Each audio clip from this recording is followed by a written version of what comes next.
loggers. Out and down! Bobby and his crew moved the entire operation to a promising new tract of timber.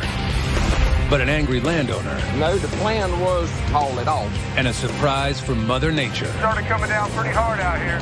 ...throws a monkey wrench into their plans, costing Bobby and his crew thousands of dollars. It rolls a nightmare, man. The log saws. We need to shut it down.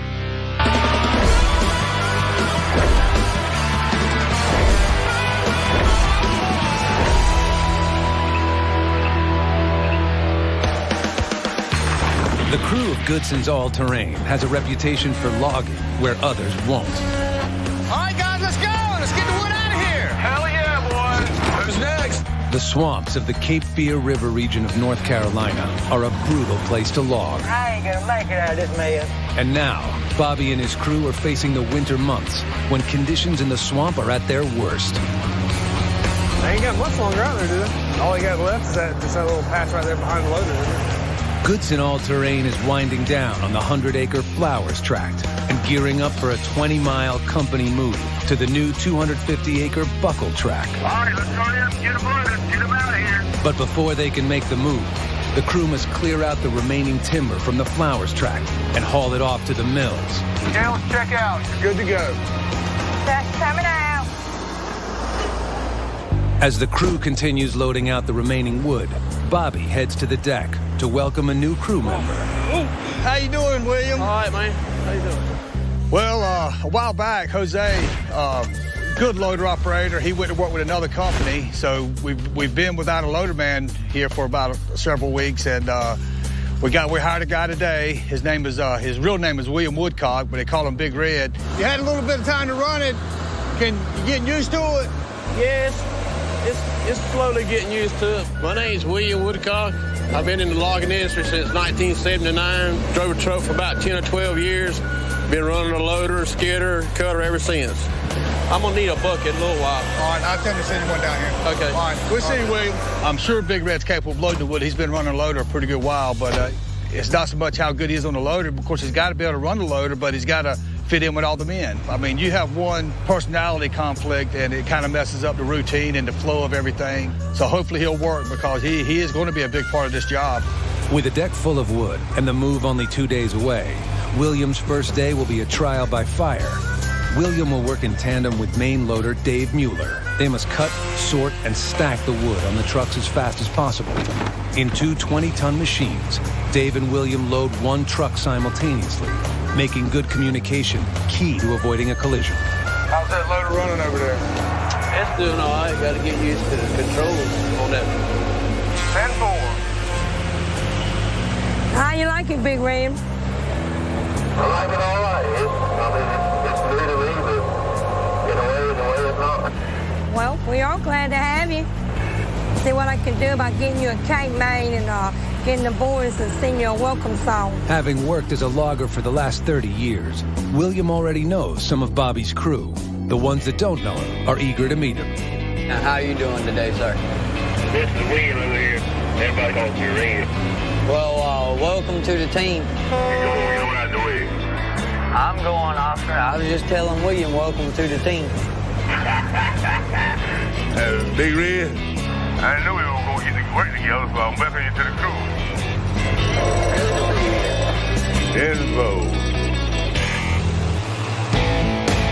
Info. 20 miles away sits the Buckle tract. The next swamp Bobby and his crew will log. In anticipation of the company move, Simetrio Ruiz, Bobby's main feller operator, is cutting down trees using the backup feller while the main stumper undergoes an overhaul. Simetrio needs a 4-day head start on the rest of the crew to clear a deck and lay down wood for the log road, the lifeline of Bobby's business. Without the log road, Bobby cannot get wood out of the swamp. But Simetrio already has a problem on the new tract. I was set over there with the stump, and I reached over to cut this stump, and I hit a piece of steel now. After hitting a steel railroad tie, the backup feller is down. What these people do a long time ago when they used to logging, they was coming into these hills with the railroad tracks but this is probably about 100 years ago. And too many times they left the steel in there, they never pick them up. Back at the Flowers tract, 10-4, all right. Bobby learns that the backup feller has gone down and decides to accelerate the repairs to the main feller. The situation we're in right now, Smitra, he doesn't have but a day stumping on the track we're moving to, which we always try to have at least 4 days ahead. And here we have 1 day cutting. We're right up against the wall again. It seems like it never fails. All right, back it on in. As the crew at the Flowers tract stacks wood and removes the last of the loads, Corbett Timbers' John Deans and David Robinson stop by to check on progress. Just coming to check on you. See how Ready for the move. Bobby has a unique relationship with Corbett Timber. As an independent contractor, Bobby and his crew can be hired to log for a variety of mills, but 95% of his business comes from Corbett Timber. Keeping Corbett happy is Bobby's top priority. We need to go over here and figure out what we're going to do with all this trimming area. The landowners called us the other day and said they were kind of upset and wanting to know what we're going to do about it. Corbett Timber owns the Flowers tract and hired Bobby to log it. The owners of a neighboring property granted the loggers an easement, allowing Bobby to use their land to stage equipment and trim trees. But those landowners are unhappy with the scrap wood Bobby and his crew are leaving behind. Whenever we're loading pulpwood, the wood is crooked, and there'll be limbs on it because we don't have anybody in the woods limbing. Abraham cut the limbs off so it doesn't stick out into oncoming traffic lane. So we end up with a big pile of wood, and apparently we had to get it cleaned up, and we didn't know till the last day. They understood that they gave you permission to trim the trucks right there, but I don't think they understood what the volume was going to be. We got to get this stuff out of here. You want all that out? Yeah. Moving the wood is no small task. It will cost Bobby $2,500 in gas and labor. They said we could trim the trucks up right here. Now the guy come back, he says he wants to move all of that stuff. But, I mean, there's no problem moving it. Somebody's going to pay me to move it. If nobody's going to pay me to move it, it's going to sit right there. They tell us we can do it, and then they say we can't do it. Right. That's it. That's enough. We're a day or two left from finishing, and all of a sudden they come out here and say we got to do this, this, and this, which was not part of the plan. So I'm just going to do what I told them I would do, and I'm not going to worry about the rest. I mean, they can have a bunch of plans for me, but it's not my plans. I'm going to do what I told them I was going to do, and that's all I'm going to do. I'm going to try not to let what other people want bother me.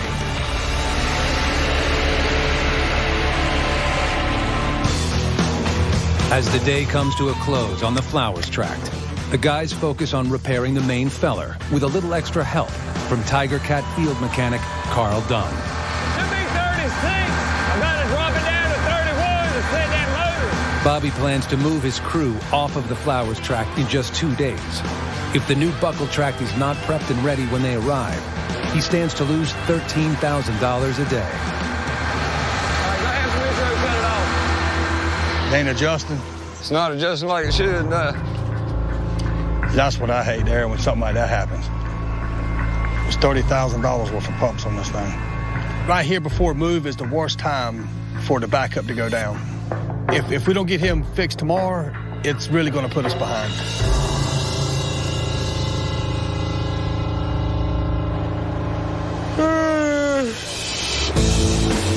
It's a new day, and Bobby has a plan to get Simitrio back to work on the feller.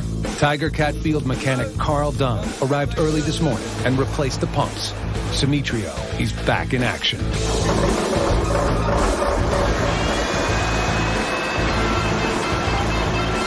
Simitrio, everything seems to be working all right on it so far? Right now, it's just fine, you know. Does the saw speed and recovery seem to be all right on it? Yeah, so far everything's good. The feller is running well, but Simitrio is still a day behind. He needs to get back to the new buckle tract as soon as possible to prep for the crew's arrival. As Simitrio leaves, Bobby arrives on the deck to find some upset guests. The neighboring landowners are not happy about the scrap wood piles and have come down to confront Bobby. The landowners originally gave Bobby permission to leave the log trimmings on their property, but they now want all of the wood removed, a request that would cost Bobby thousands of dollars. Now, y'all want us to leave some of that wood there, don't you? No, the plan was we'd either put it over the hill Okay. or haul it off. Our fear, Bobby, is when it rots, we're going to lose our heel. Well, they've told me 3 different things they want it done as far as cleaning up the field. And this guy here wants all the wood picked up, every piece of it, after they watched us trim up trucks there for a month. But see, when we first moved here and was trimming up trucks, it wasn't an issue, but now that we got it here, it's an issue. You know, all they had to do was say, you know, don't put no more wood there because you're going to have to clean it up, you know, trim up somewhere else. Well, it'd been a whole lot quicker if y'all said, no, don't do that. Then we could have made different arrangements. And here I am thinking about, you know, we got the move coming up. I just spent $40-something thousand on the old stumper, and then this guy here wants to change something on me. I'm not picking up all these sticks, I can tell you that right now. Okay, well, we don't need to get those. I'm tired of people that tell me stuff, and then they change their mind. You misunderstood. No, I didn't misunderstand. Somebody told us to put wood in the hole and cover it up. I tell you what, y'all just get Eddie Corbett to fix it, because I won't be able to fix it for y'all. I'm sure you'll back. I ain't trying to give you a hard time. No, I know it. And it's up to us to make sure that when you leave from here, that we ain't got a mess here that we're gonna have to deal with for years to come. I just want what's right. That's right. Well, Eddie can fix this for y'all. Okay. Justin, all of our stuff picked up and all of our mats picked up. Fix what we messed up, don't fix nothing else. It was really the straw that broke the camel's back because I had all these other things worried me. When you see all the bills and everything going in and out, it puts a lot more stress on you than it is if you're just out here daily working day in and day out. Up next, I didn't know it was going to be all this. It's got to be cleaned up. Corbett Timber comes in to defuse the situation. Got to get all this wood out of it. And puts Bobby's son, Justin, in a tight spot. Justin is in charge when Bobby's not here. Crap rolls downhill.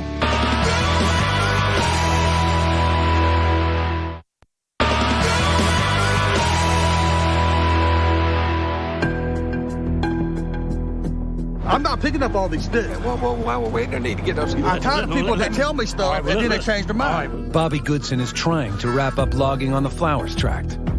He was under the impression that he could leave the log trimmings behind. But Corbett Timber and the neighboring landowners have suddenly asked Bobby to remove 10 tons of scrap wood from the property.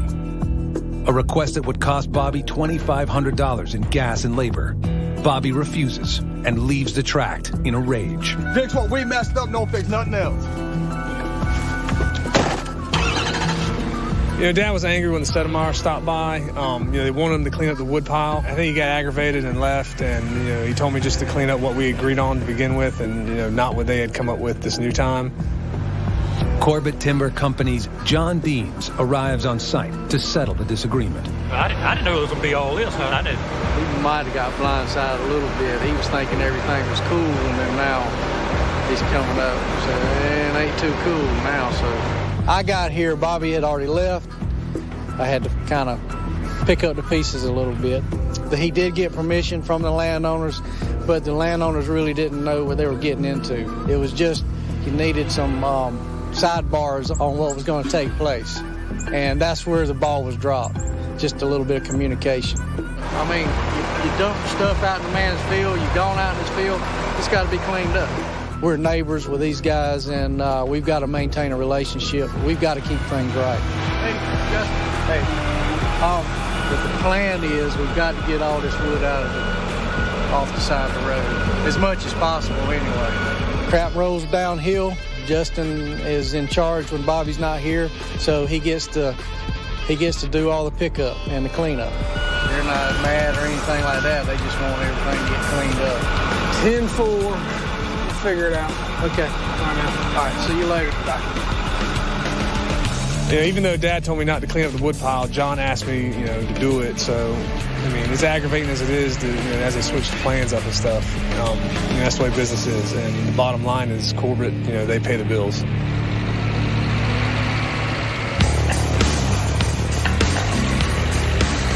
With the landowner issues resolved and only a day left on the Flowers tract, the crew turns their attention back to the move. All right.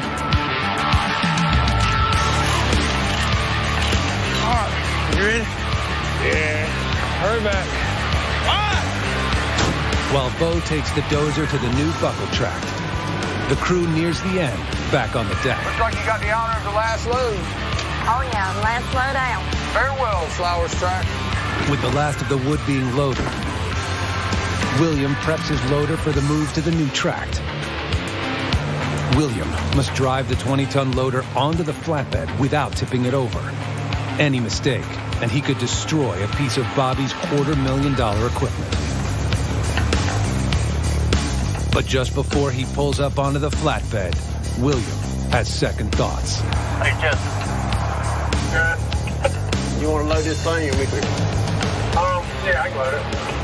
Yeah, well, I don't feel comfortable putting it on a low boy this time. Safest thing to do is just watch Justin do it. Next time, I'll do it. Justin puts the loader on the low boy with no problem, and Bo and William take it over to the buckle tract. With the move off of the Flowers tract nearly complete, the neighboring landowners stop by for a final inspection. I wanted to thank you. I appreciate what you done there yesterday evening. That's exactly what I wanted. Okay. What you done there. And I'm sorry I got your dad upset like that and upset you. I didn't mean to it. But I appreciate what you've done, and I really appreciate that. Hey, ain't no problem. You're welcome. Thank you. You know, even though Dad told me not to clean up the mess, I did what Corbett wanted anyway. I just think it's good business, and hopefully Dad won't be mad at what I did and kind of see it my way. With the landowner satisfied, all that's left to do is get the rest of the equipment to the new tract.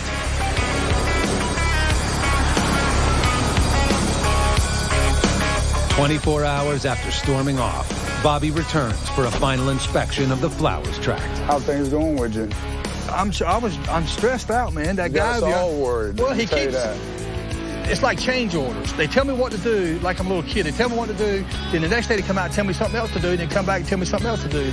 Well, you have too many chiefs running around. Well, I almost gave him a change order, so I had to leave. But I'm all right. And I'm sure I overreacted, but I got so much on my mind, and that's where I'm glad Justin was there, because I was mad, and I was going to make enemies. I probably already made some. Justin, he disobeyed me and done what he was supposed to do, and he cleaned the field up, and thank God that he's more level-headed than I am, and he got the job done, and hopefully everybody's satisfied, and if we ever have to go back over there, maybe we'll be on good terms. Coming up. Okay, let's check out. You're good to go. Bobby's hopes for a fresh start on a new tract We're supposed to have some bad weather. are dashed by a brutal winter blast. Started coming down pretty hard out here.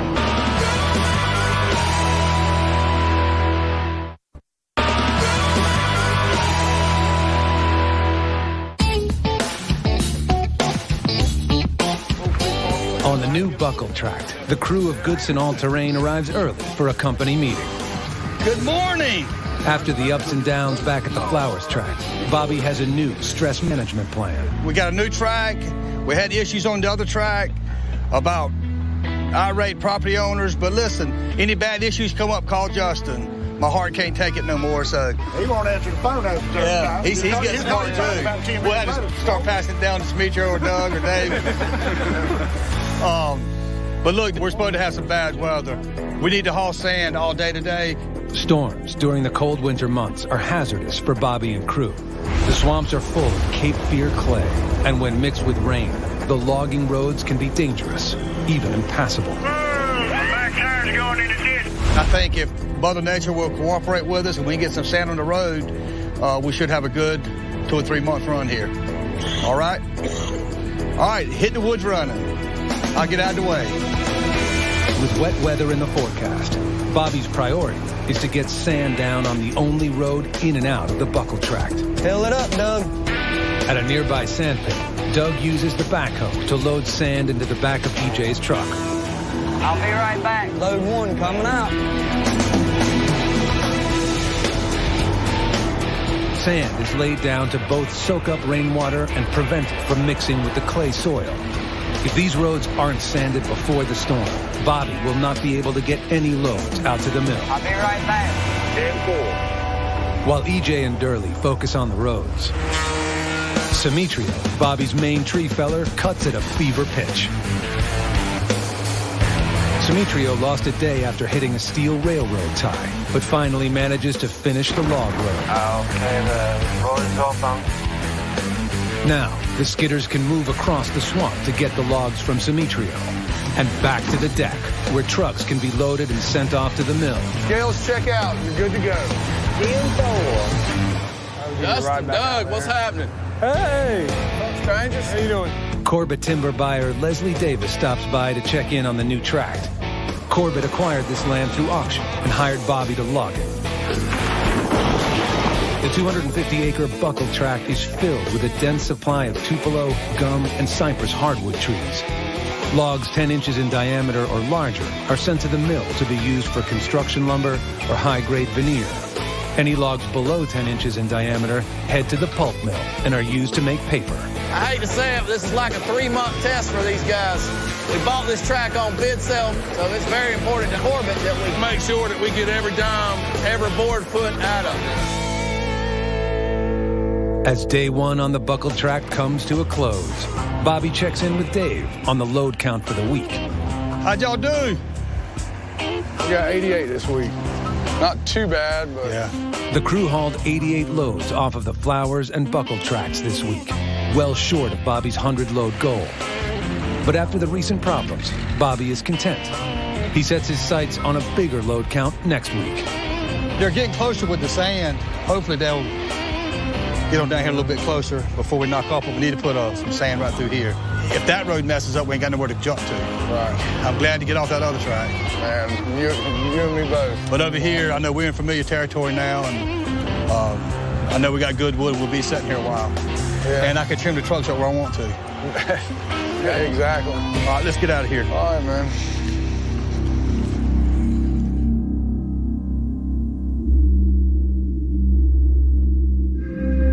It's the beginning of the new week, and Bobby's crew wakes up to an unwelcome surprise.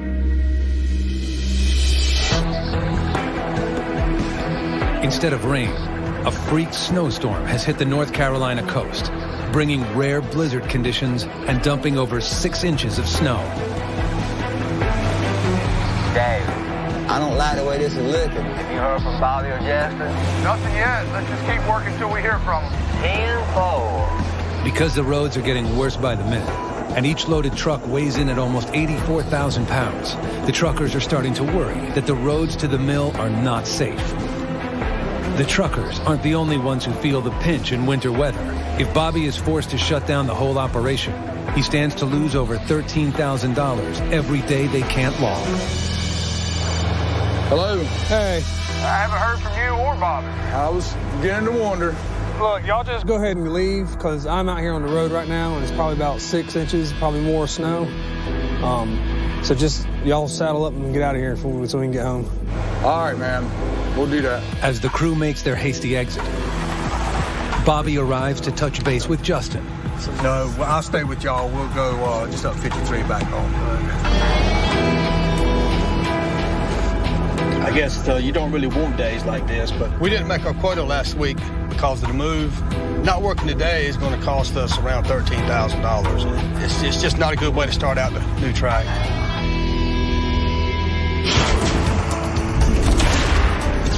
On Christmas Day, 1989, Corbett Timber was shut down after 18 inches of snow.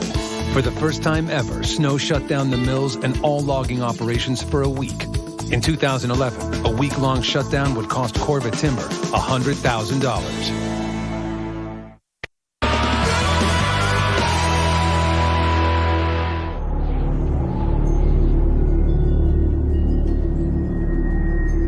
A freak snowstorm has dumped 6 inches of snow on the buckled tract in the last 24 hours. The crew of Goodson Logging is forced to take the day off. 75 miles away, at the Goodsons' home, Bobby monitors the storm. This freak snowstorm is costing me a lot of money. Every day that the trucks aren't rolling, it costs me $13,000 a day. I got to get those trucks in there as soon as possible. I just called Bo and have him run up there and check the swamp road. Well, I just hope he reports back that the roads will be drivable tomorrow. 10 miles from the buckled tract, Bo is at home getting ready to head to the swamp to check on the road for Bobby. But not without having a little fun first. Friends and all, and me and the youngins over there having a snowball fight. I mean, it's nice. The youngins have been out of school, so I've been able to spend time with them today. Hi! But still, we don't get paid for snowy days, so, you know, we still got bills to pay. So got to get back at it quick as we can. What's up, man? Not much. Can I see what you're up to? Not much. Hanging out here with the youngest. Talk about riding over to the woods. See what's going on there. Bobby called this morning. We decided we'd ride over to the woods, see how bad the snow was. All right, baby. Let's get him in the truck. All right, let's do it. All right, who's going? What you think? Well, we're going to be able to work it tomorrow. I don't know, John. Well, we're fixing to find out. Well, I no doubt. Watch out for the man in the beetle bug. I know, right? That was a super beetle. I'm telling you, man, this is what's called crazy. It's still a lot on this road. It is. See, this ain't even safe here. It's not frozen, but it's slushy. In my opinion, it's a little bit too dangerous. I don't care to drive in that. Need to work, but I don't want to get out here and take a chance and killing myself or killing somebody else or get banged with us. No, I don't need it. My nerves ain't good for this. Well, I'll call Bobby. We'll see what see what they say. Joy and Bo turn off the main road into the swamp to evaluate the condition of the road. What you think? This road is just, I know it's going to be slick from here on to the deck where they ain't got that sand down. Why don't you call Bobby and see what he says about tomorrow? So we'll know if I can slip in the morning. Hey, did you get a chance to go by there? Me and Joy can stand over here right now. It's got some snow on this road. It's not melting out too quick. Yeah. And the dirt road going in the woods. It's not passable for two trucks at all. It's not passable? No. Well, y'all just keep the phones with you tomorrow. And as soon as we get over there and see if we think we can get something out. We'll call y'all, okay? Okay, buddy. All right, man. We'll see you, bud. All right, buddy. Bye-bye. Bye. The report I got from Bo and Joy is the roads are not passable, so they're probably not going to come in tomorrow. While I try to get these roads up and running, I'm probably going to have the other guys come in, but I know tomorrow is going to be all about getting the roads fixed so we can get the trucks out. It's going to be a battle, and we're going to fight. You know, we got to start somewhere, and if I wait for Mother Nature to take care of this, it'll be 2 or 3 weeks from now.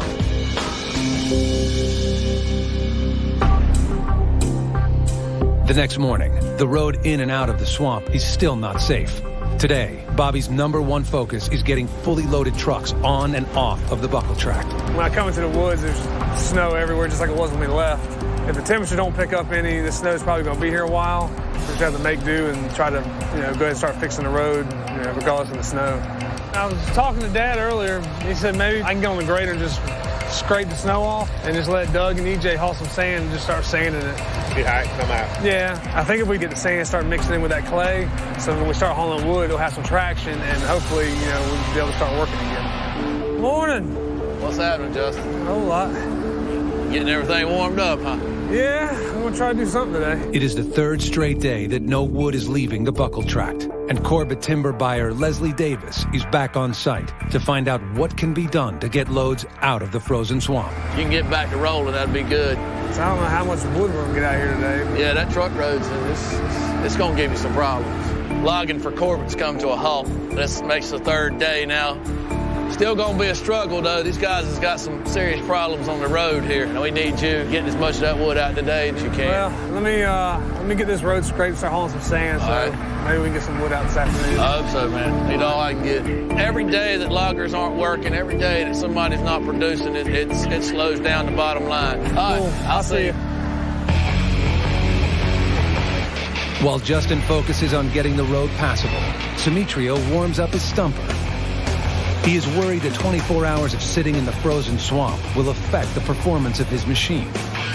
I got it warming out real good because the cheese don't quit enough. And I go over there, and when I'm trying to grab the tree falls on top of me. So I got it warming around and make sure the cheese is working normal. When he feels the stumper is warmed up, Simitrio heads out to the swamp. But within seconds, a 2,000-pound tree crashes down on his cab. It was frozen this morning, so my grandpa didn't hold it real good, and I heard a loud noise on top of my tractor, and it was very scary, and I got to be more careful. After the scare, Simitrio doesn't take any chances and warms up the stumper even more. When he feels it's safe, he begins to cut. This time, the grapple's hydraulics hold. Soon, the stumper is performing like its old self, allowing Sumitrio to drop trees in no time.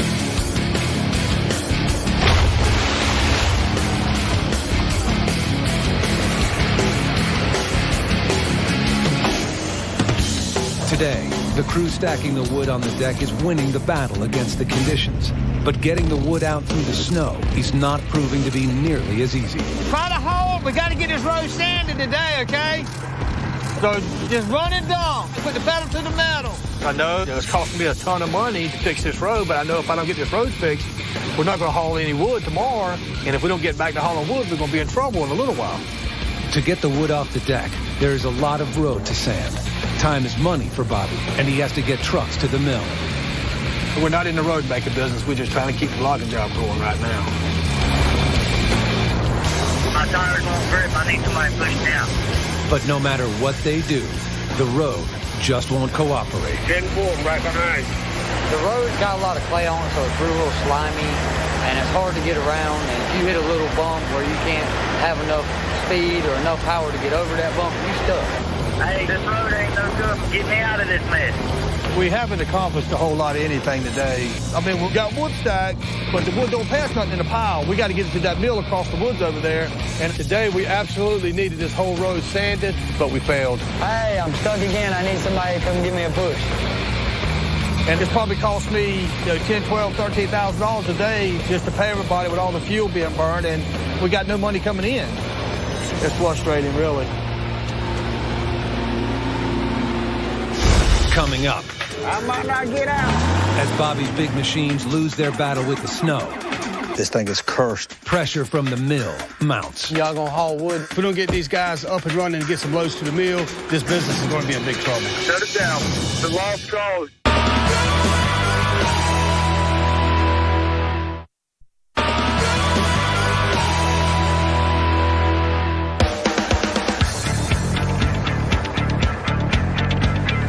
The next morning on the buckle tract, the truckers arrive, hopeful that the sand that was laid down will make the road passable. I wonder how this road's gonna hold up today.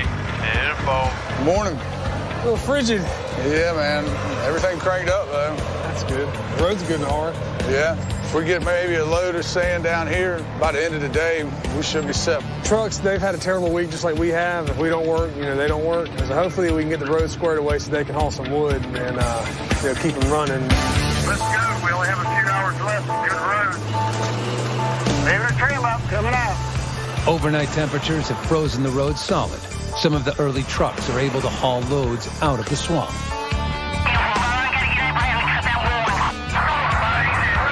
But as the temperature rises, the road gets more and more treacherous. To keep the trucks moving, sand has to be laid down continuously.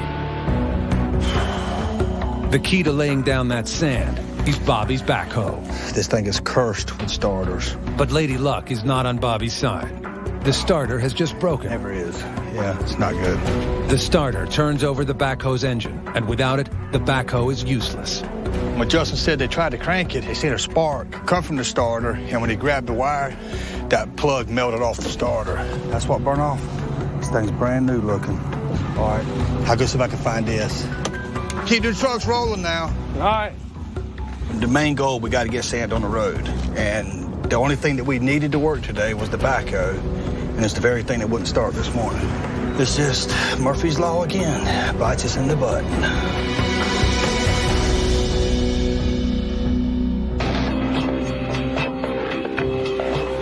This road's a nightmare, man. Really bad. This mud is killing me. As the day progresses, the sun continues to heat up the frozen ground, creating a slick layer of mud. Man, I'm not gonna make it out of this, man. It looks kind of bad out here. The truckers spend the rest of the day fighting their way out of the swamp. I'm not gonna make it out of here. I need a push. 10-4, I'm right behind you. Thanks, I appreciate that. No problem. Drive safe. Hi, not looking good at all on this thing. It's not passable. Getting loads off the deck is painfully slow, and soon it becomes very clear that hauling wood has to stop for the day. That's it. We need to shut it down. The last call is getting trucks out of here today. need to get these trucks up and running. It's been 3 days of very few loads, and if we don't get some loads to the mill, this business is going to be in big trouble.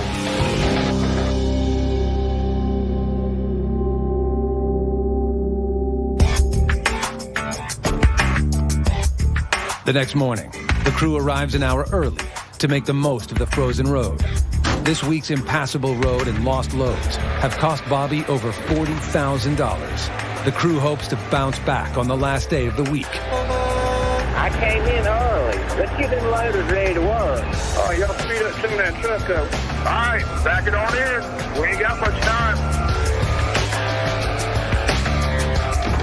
All right, your truck's loaded. You good to go. Coming out. Man, I ain't gonna make it out of this mess. But once again, the road gets messy as the day progresses. This is what I've been waiting for. Bobby arrives just in time with the backhoe starter. His only chance of getting loads out is to thoroughly sand the road, and he can't push sand without the backhoe. We've lost a lot of time waiting for this thing. Hopefully I can get it on there in a few minutes. To add more stress, Corbett Timber's John Deems shows up to find out why trucks are not making it to the mill. Y'all ain't got it on yet? Nope. What are you doing? Another hand or just some motivation? Y'all gonna haul wood? Yeah. That ain't looking good.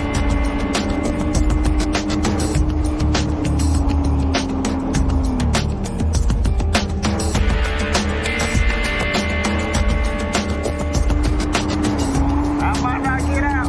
Kind of get stuck. You got it already? All done? Okay, well, let's see if it'll crank.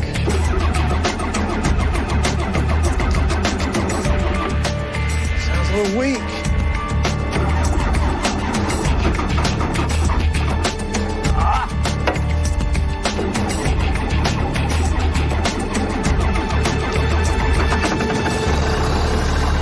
Ready to go again. With the backhoe up and running, the road finally gets the sand it needs. Let's go. We got to get 20 loads today. Hurry up. Trucks are back hauling loads to the mill. Yeah, it's my first load today. Gotta get going. Well, it's going time things start picking up around here. I can't believe it's the same road from yesterday. Here's Dave. Hello? What's going on? How'd y'all do? We wound up with 14 today. But even though they're getting wood off of the deck, Bobby has had one of the worst weeks in Goodson logging history. He has no choice but to ask his workers to come in on a Saturday. And we can try to make up for Monday and Tuesday. All right, man. Bye. You know, it's a tough call asking the guys to come in on Saturday, but this has been one of the worst weeks I can remember. The only way we can come close to breaking even is if the guys get 20 loads tomorrow. If we don't get 20 loads tomorrow, I'm screwed. Coming up next, Get him in and get him out, okay? 10-4. Bobby's Saturday crew sets an ambitious goal to make up for the bad week and won't let anything slow them down. Hey, dude, you sure that thing ain't on fire? It's got to get better.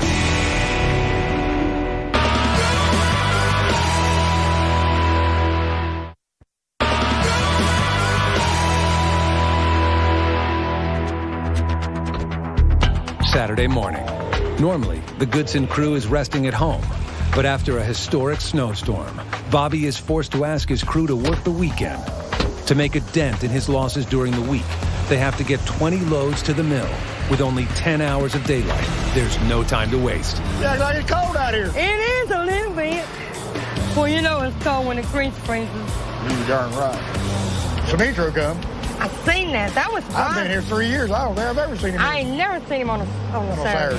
And I didn't want to be down here either. Believe me, I was sleeping. I went to bed at 6:30 last night. Well, I had date night last night. That's why you here so early. You just a happy camper this morning. Date night. Well, listen, tell these guys don't be up here jaw-jacking and haul as much as we can, because once this stalls out, it's going to be a mess again. All right. Get him in and get him out, okay? 10-4, boss. All right, man. All right, man. I have got to get the guys to go all out today. If we don't get 20 loads, it could mean the business.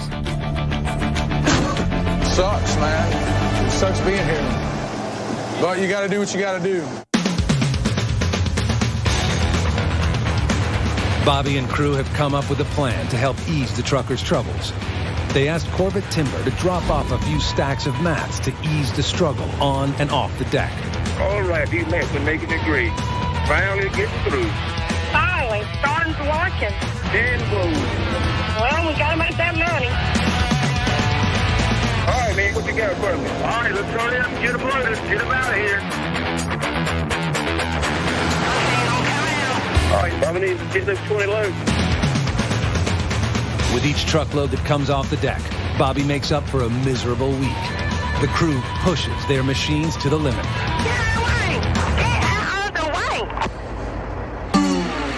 But Durley may have pushed his skidder a bit too hard. Hey, dude, you doing all right there? You sure that thing ain't on fire? Old tractor there is giving me a little trouble there with all that smoke it's smoking. Really can't tell you what's wrong with it. But other than that, it's pulling good. Just smoking like the devil. All right, well, be careful out there. Durley is a better man than I am because that tractor he's driving looks like it's on fire. It's smoking so much. I think I would have parked it a long time ago. But I guess he's a contender. I'm not. I bet he didn't smoke many cigarettes. No, he's saving some money now. He ain't got nobody cigarettes.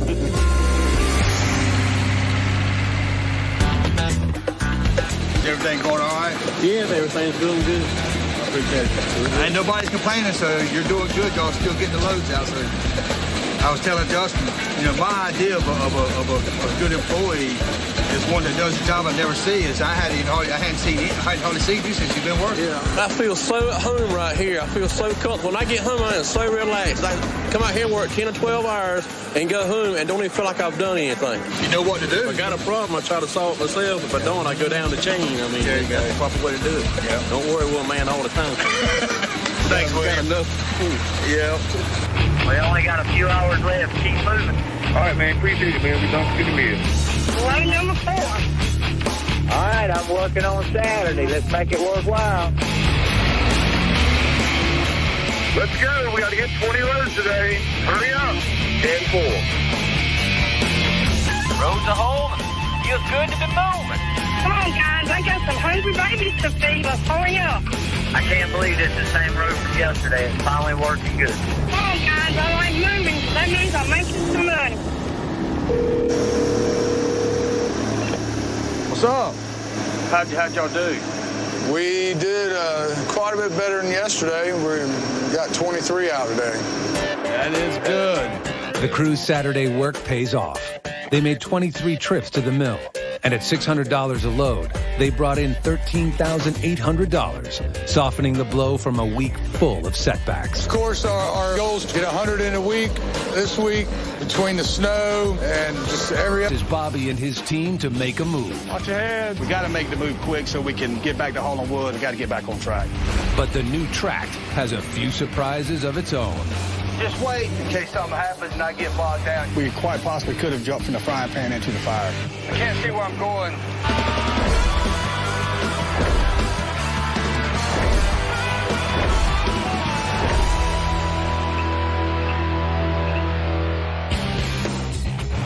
Bobby Goodson and his crew of all-terrain loggers are in a battle with the cold, wet swamps of North Carolina. A week ago, an unexpected snowstorm dumped 6 inches of snow on the swamp, shutting down all logging. Not working today is going to cost us around $13,000. The crew has been fighting an uphill battle ever since. If we don't get some loads to the mill, this business is going to be in big trouble.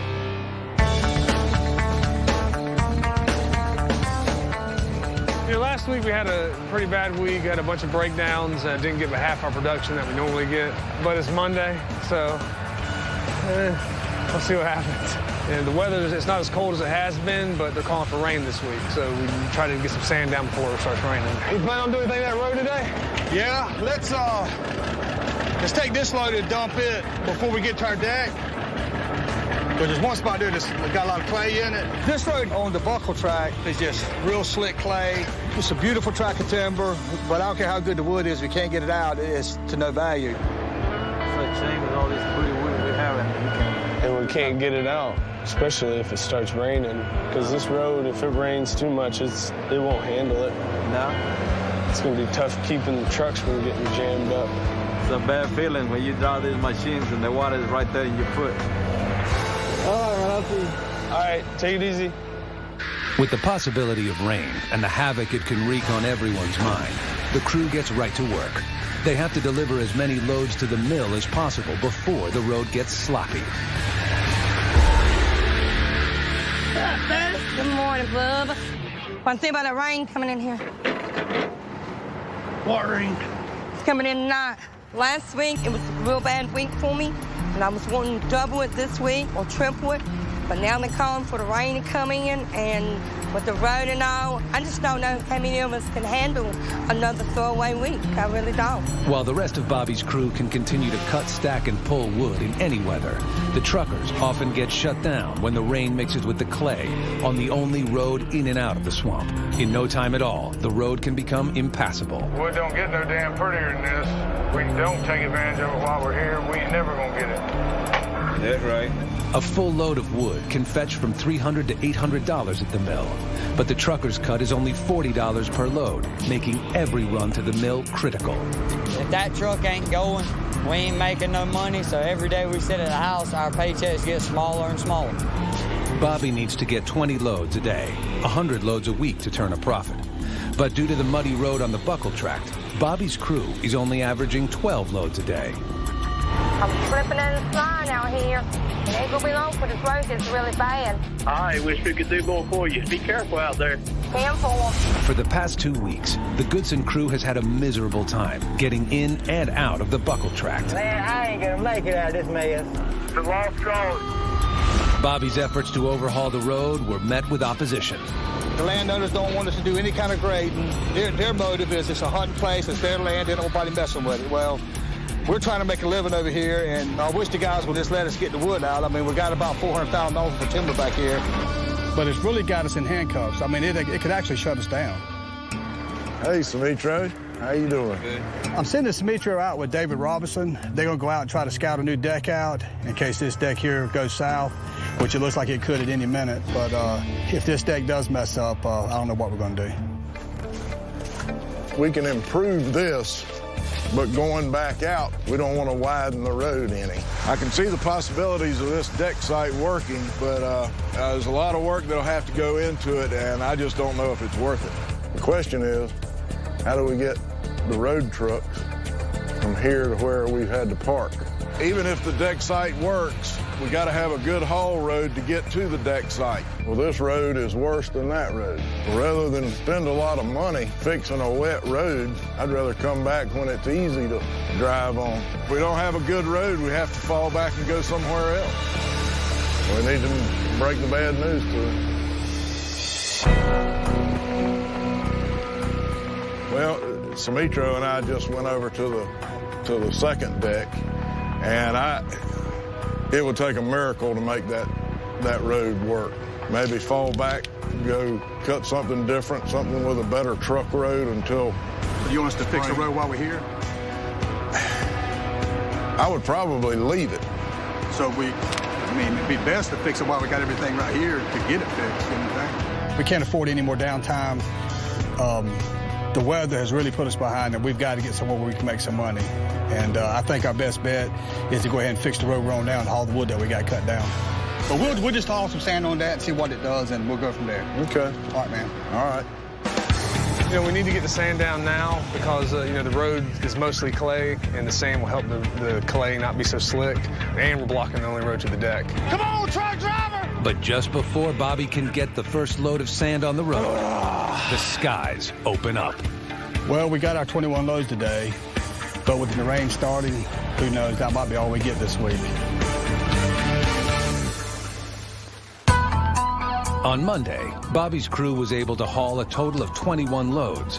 But today, rain has put a damper on their chances of success. You know, it rained all night last night, and when I got here this morning, it was just a muddy mess. What's going on? Flying truck driver. How do you think that road's gonna hold up? I know we tried to start off with a good week, and it's like at any minute it could just stop. Dude, You'd think we would be used to the ups and downs out here by now, but... Y'all just load them as fast as you can and get them out of here. It's roads and mills and... Playing that chess game. All right, let me go haul some dirt. All right, man, I'll call you. All right. Well, the name of the game now is to get as much wood to the mill as possible before this road totally gives out. And if that happens, not only will it hurt my pocketbook, but I think it'll wind up costing Bobby around $13,000 a day. How fast y'all ready to get me loaded today? And we had a bad week last week, and you're going to try to tighten up a little bit this week. Well, we'll do how far now you do yours. They're talking about pressure on the loaders. I think we all feel time is running out. We tight. If y'all help us get in and out of here quicker, we'll go quicker. I can only load you. This road's getting slick quick. Look, it's getting bad out here. I'm about to get stuck any minute now. Y'all better get them trucks out of here fast. The road is nasty. You can see the road is nasty. It's slick, it's wet, it's nasty.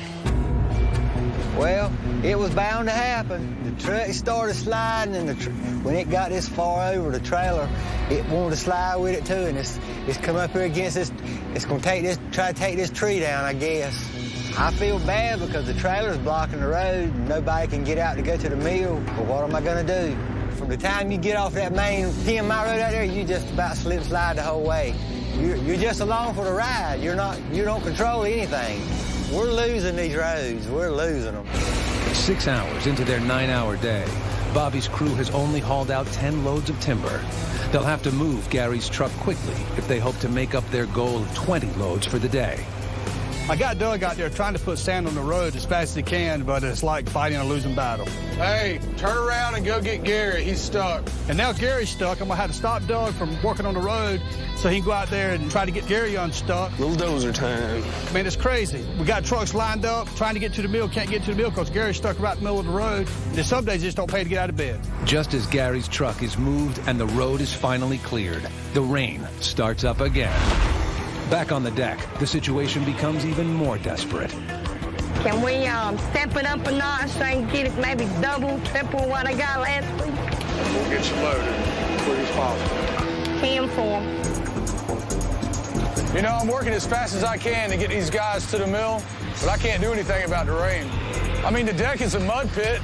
The trucks are getting stuck before they even get to my loader. It's all falling apart out here. I mean, we're scrambling to get sand on the road. It's just a mess. What's up, Dave? How many did you end up with? 19. 19. Well, we're 21 yesterday. We're still on track. Yeah, we're definitely on track. Through sheer willpower, Bobby's crew defies the odds and manages to deliver 19 loads to the mill. They now have 40 loads for the week and are on track for a 100-load week. You think we'll still be able to get our 100 loads if the road will hold up? Yeah. Well, let's keep it up and hopefully maybe we can get the road fixed where they can get in and out. Y'all just keep them loaded, all right? All right, man. We'll see y'all. See you, William.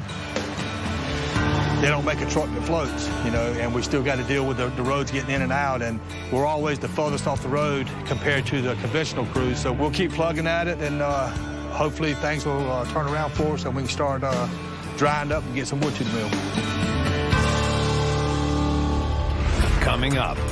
Man, this place is a mess. Road conditions go from bad to worse. We've wasted way too much money here. And later, Awesome belly soup. crew lunch hits an all-time low. Look at him. Gourmet day.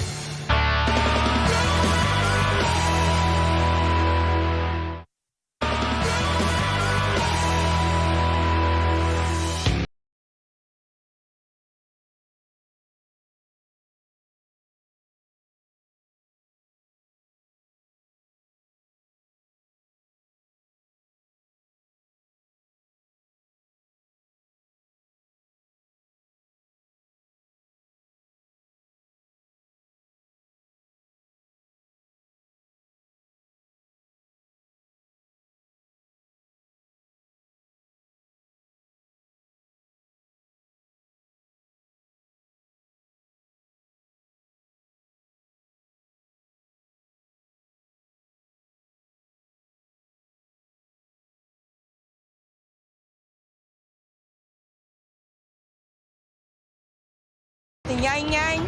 Hold on, I'll be there to get you. Joy's truck can't get any traction on this slick Cape Fear clay and must be towed onto the deck.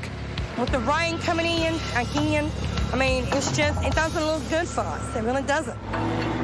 A half hour later, her fully loaded 84,000-pound truck starts off to the mill.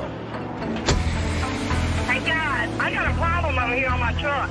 Don't feel kind of funny here. See, my tires are gone flat. I've got 4 tires off the rim when I come off the deck.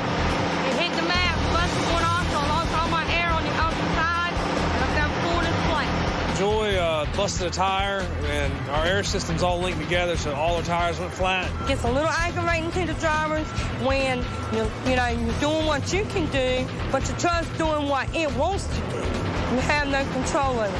When you had a bad day, you had a bad day, and I'm having a bad day. Walking over here to unload you. To unload me? Well, how are you? We can't blow those back on without. We have to get those ones off the ground. We can't fix the tires on Joy's truck because it's got a full load on it. Until we unload that truck, the deck is pretty much shut down. Unloading Joy's truck shuts down the deck for half an hour, costing Bobby $600. This road, man, this place is a mess. It's a nightmare. The crew works quickly to reinflate Joy's tires and get her back on the road. Put it back the other way, Doug. Ain't getting no air in it.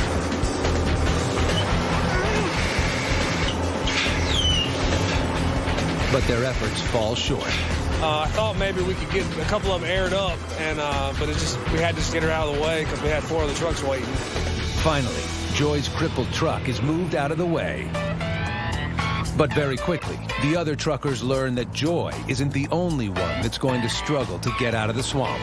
This there can't get no better. It just gets worse and worse. I can't go nowhere. It's just turned into a sloppy mess. I'm pissed because I thought we were gonna roll. We're not gonna be able to get what we want out today. It's just been a mess up here on the deck. It's going to continue to rain, and this place ain't gonna get any better. We've wasted way too much money here, and all we're gonna do is waste more. With the threat of diminishing load counts and concern about the road's worsening condition. Hey, Bobby. What's up, John? Corbett Timber's John Deans arrives in the swamp with a new plan of action. What I got is about 60 acres. This is called the Cape Fear here? Yeah, this is Cape Fear River. This is on the Smith tract. We're on maybe about 4 or 5 miles away.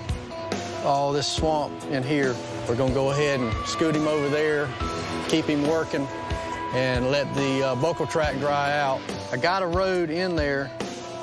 It's a good road. Corbett has really saved us with this new track. All the weather we've had on this track here has killed us. Rain has just made the track too wet. Trucks just can't get out.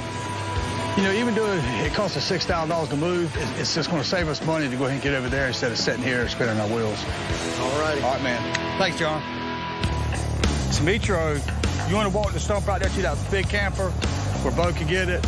And I'll get me and you and Justin will go over there where we're going to move to, see if we can find a place to put a deck.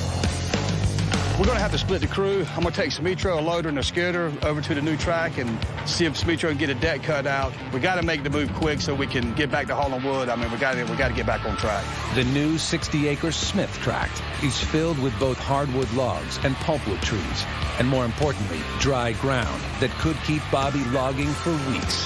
Shovel handle the trucks all right? Okay. I'm going to start carrying Justin with me on scouts like this. Bring him in there, let him see what I have to deal with, what we got to look at. It's going to be a learning phase for him, and this is probably the only part of the job that he doesn't know now. See all the trees that are dying? Look on the ground. All these trees are just dying. The main thing that Dad does that I don't do, he looks at all the timber. He can walk out in the swamp and gauge what's there, if it can be cut, and how hard it'll be to cut it. This is like kind of sandy. And I'm trying to learn more of that aspect of it. That's where I don't know everything yet. I have been known to try to get the decks too close to the woods. I've made a bunch of mistakes, and that's what I'm trying to do is teach Justin to learn from my mistakes so he'll have to go through the same trials that I did. But that dead area there is probably a good spot for a deck. It was all high. It's just a blessing to have him on the job and to be as good a worker and a good a son as he is.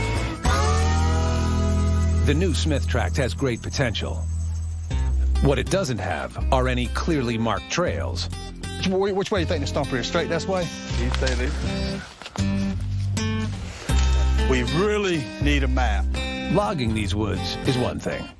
Navigating them without a map is quite another. We're following a deer trail?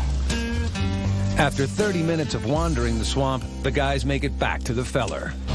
Simitrio and Justin waste no time clearing an area for the new Smith deck. While back over at the buckle tract, the crew pushes hard to clear out the remaining stacked wood. All right, guys, tighten up. We need to get that 100 this week.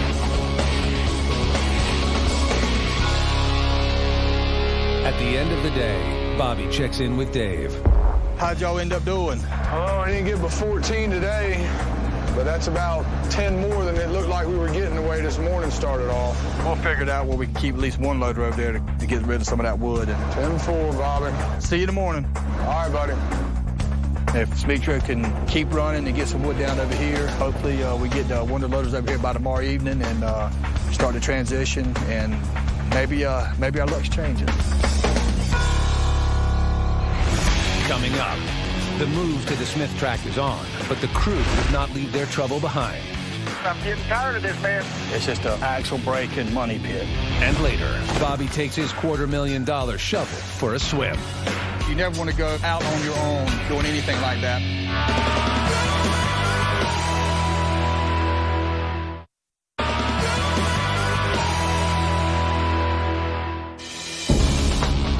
Okay, I'm coming up. Let me know how I'm doing.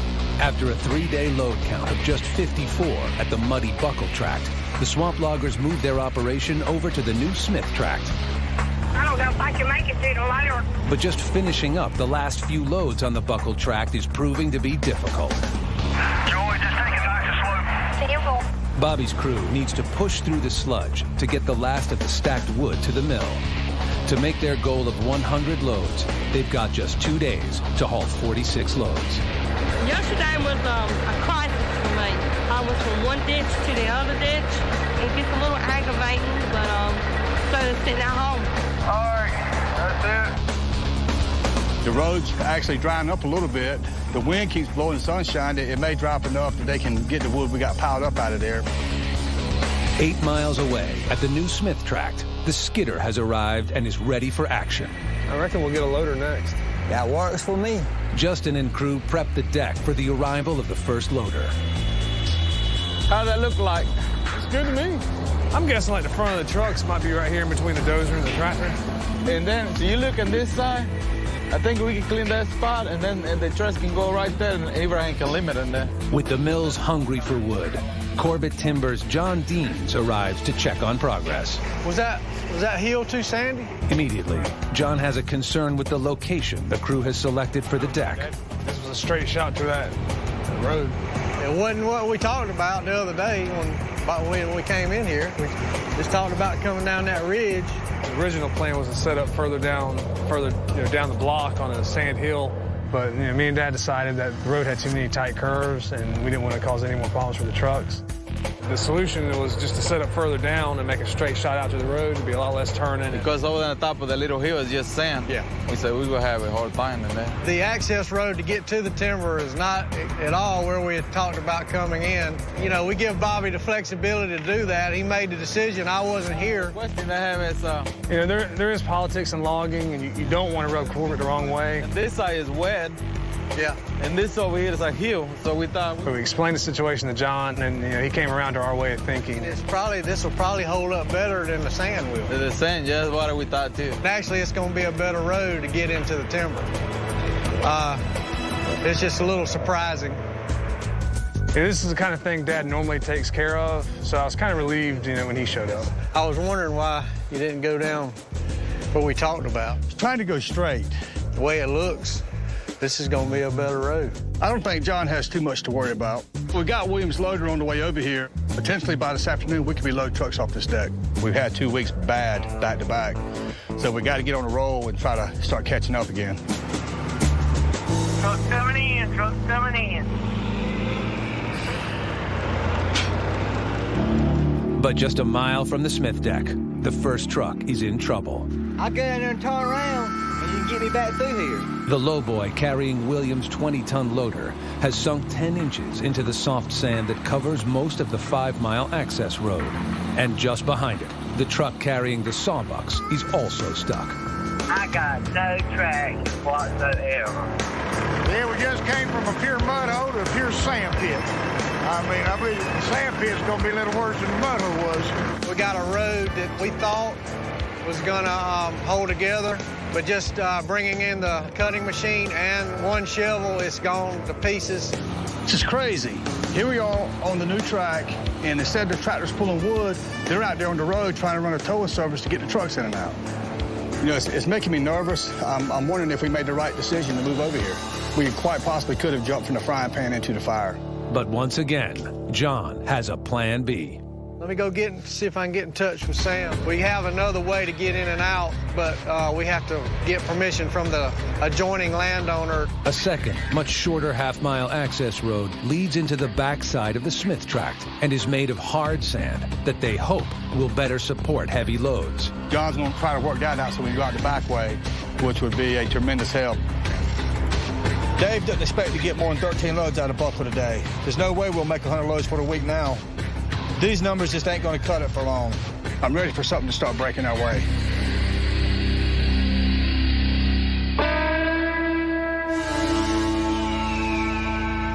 Friday, the last workday of a long week for the Goodson crew. Truck coming in, truck coming in. Bobby now has 2 decks running, but starts his day at the Backhoe track, where the backup loader is sending out the last of the wood. Just got 2 or 3 more loads of logs to load up. We'll try to get them out of here before the rain comes in.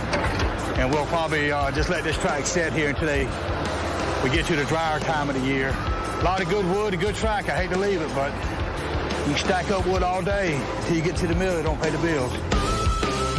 8 miles down the road, Dave and William are already stacking wood at the Smith tract.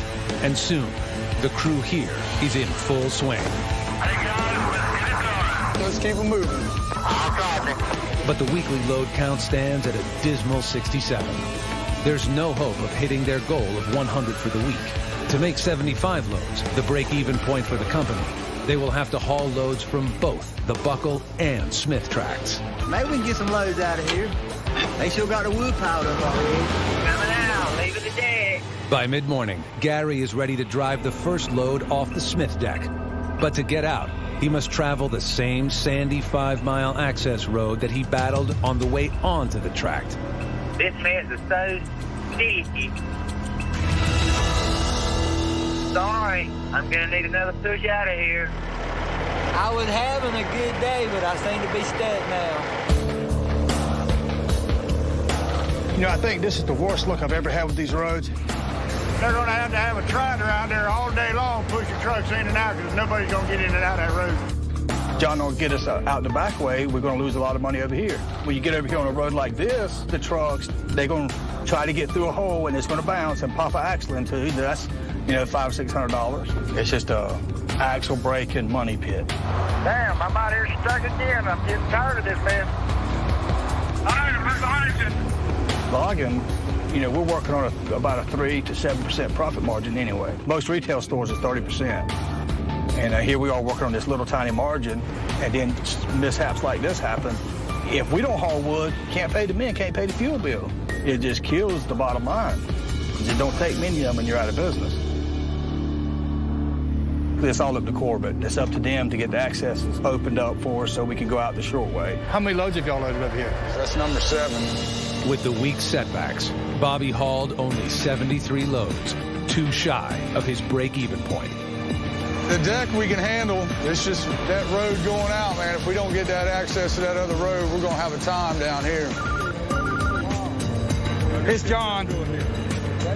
What's up, John? Got a call from John Deans, and he was letting us know that we could use the shortcut that we needed. Thanks, John. That call came at the nick of time because of that sandy road. It had all but shut us down. Coming up. This road here is holding up good. The trucks finally get rolling. They want to get him put it deep over here. And high water sends Bobby looking for answers. That ain't loggers, those are beavers. That's it right there. Huge beaver dam. It had to be the length of a football field. All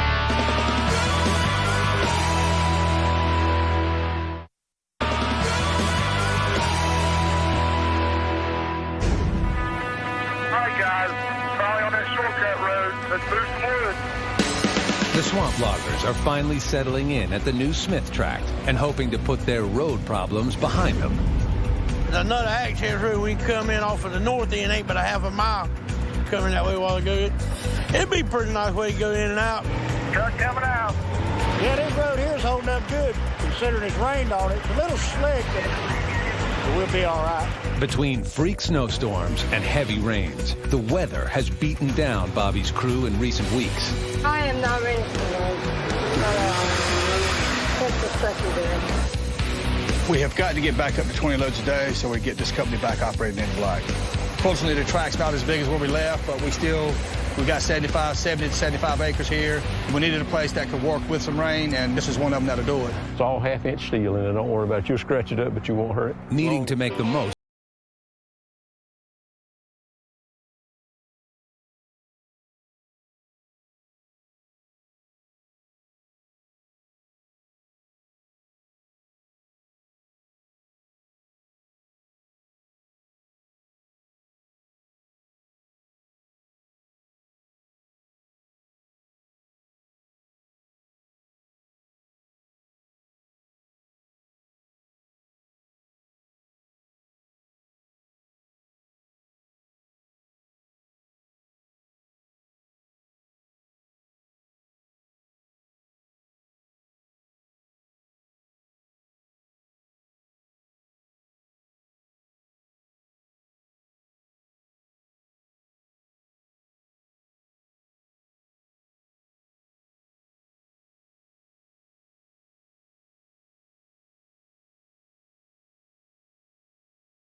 Totaled out at 83,750. Perfect where we want it. All right, Ken.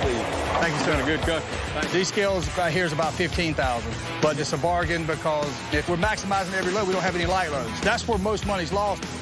They make us money every day that they're working. So that's the last of the weight ticket. I'm tired of supporting DMV here now. Bobby's trucks are rolling. But out in the swamp, Simitrio's day is off to a rocky start. The water getting pretty deep over here. I'm afraid they're gonna get it stuck. Yeah, the shovel's in pretty deep too.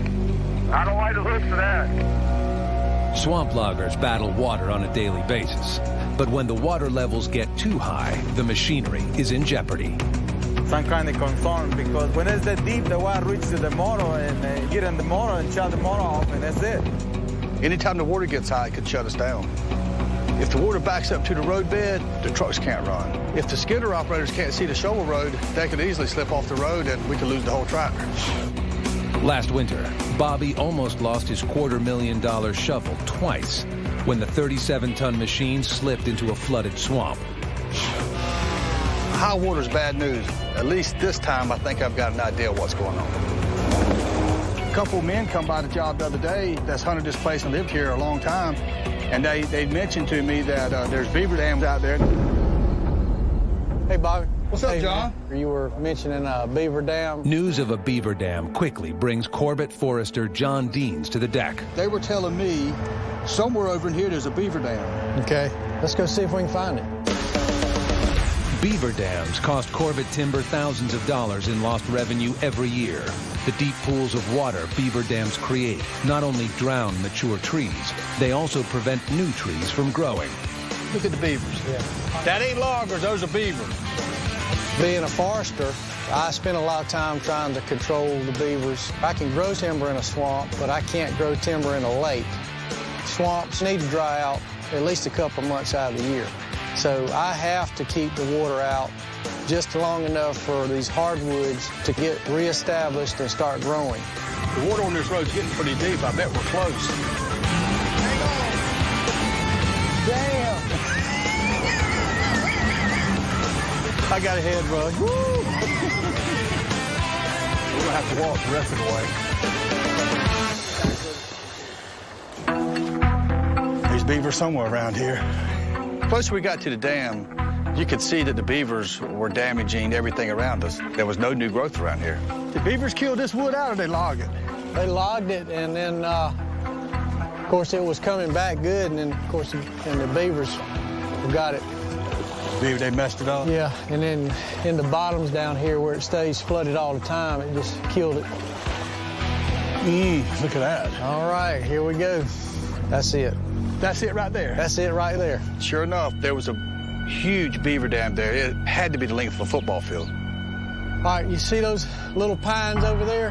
Yeah. That dam goes all the way over to those. Yeah, I can see it great. Look right through there. You can see the dam perfect right over there. You would think it was just sticks piled up, but that's what them little critters drag up there. And that's exactly right. Well, you can see where it drops off. It's 2 or 3 feet lower on that side of the dam than it is this side. So you back up 3 feet of water down here in these swamps, you got over 100 acres of water. That's a lot of water. Yeah. Where that dam is and the way it's backing that water up, it affects the adjacent landowner, the tract we're on, and then the next landowner. So it's affecting a lot of people. And the simple cure, we got to get a tractor over here and tear it out. We don't want to get rid of the beavers, but we don't want them just to build lakes everywhere. Yeah. Well, it's too late today, but I'll see if I can't get something over here tomorrow, and we'll get this thing tore out. Okay. I fought Mother Nature, wind, rain, and snow, and landowners, and I'm not about to let these rodents run me off. I'm sure Smitro will be tickled to death if we can get this water flowing again. Yep. All right, let's get out of here now.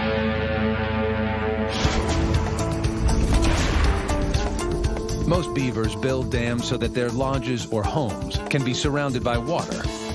The water allows for underwater access only, protecting the beavers from predators.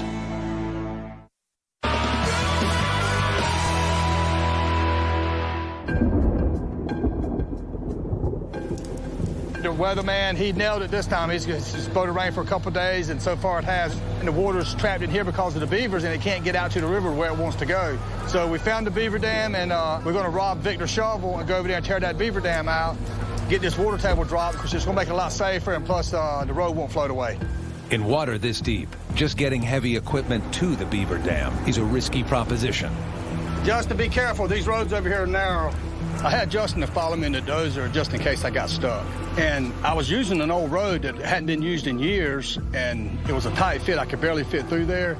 And whenever you're walking down them roads like that with water covering it, you never know what could happen. I mean, you could fall in a sinkhole, you could walk up on a stump and get stuck. Just a number of things that could happen walking old roads like that. Listen, I'm gonna walk over here on this side and start tearing it out. I think you can go straight ahead. You start on this side and start pushing it. We get it tore out big enough, it'll overwhelm the beavers and maybe they'll leave. When Bobby gets a closer look at the depth of the water, it causes him to rethink his plan of attack. Hey, Justin, second thought, just wait and let me get started. In case something happens and I get bogged down, you can help me get out. I got you.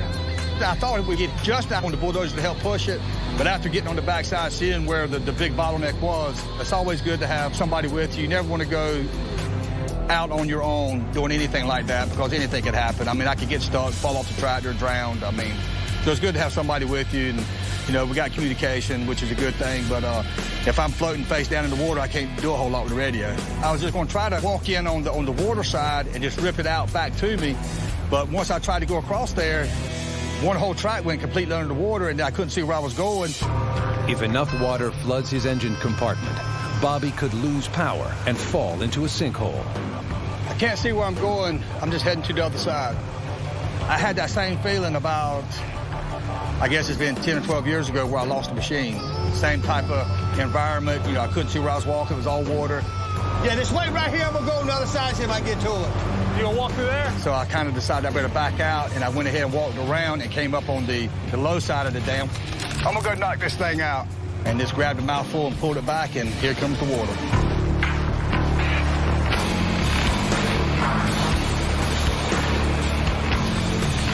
And you could see the different height in the water level. I knew once we tore it out, it was gonna be a deluge coming through there. After I ripped it out initially fairly big, and just to watch, I mean, it was thousands of gallons of water running through there, and it'll probably do that all day today, because if John was correct, it's got about 100 acres backed up right now. You know, this morning will probably run like this all day today. I might just go ahead and tear it in two in several places. I might try to get over there if I can. Even with the Beaver Dam destroyed, it will still take a couple of hours for Simitrio to see the waters recede back on the deck. That takes care of that. Bobby 1, Beaver 0. With the floodwaters receding, Bobby's crew is able to load at a rapid pace, still shooting for their 100-load goal for the week. But with only one more full workday, it may be too little, too late. Well, I see you made it back out with the shovel. I guess you didn't get stuck getting that. There was a lot of water back there. Really? Yeah. Well, thousands of gallons. You can look out there now, and you can't hardly see the water. How many did y'all get today? 22. 22. How many you got for the week, yeah? 72. Good. We have a chance. Yeah, we do. In order to reach their 100-load goal, they'll have to have a 28-load Friday. They've done it before, but never under these conditions. Coming up. Yeah, come on. I'm waiting on you. The Goodson crew does everything in their power to meet their goal. Truck coming out. They're starting to work it back. All along the edge there. And the Beavers fight back. This ain't over, Beaver. I will be back.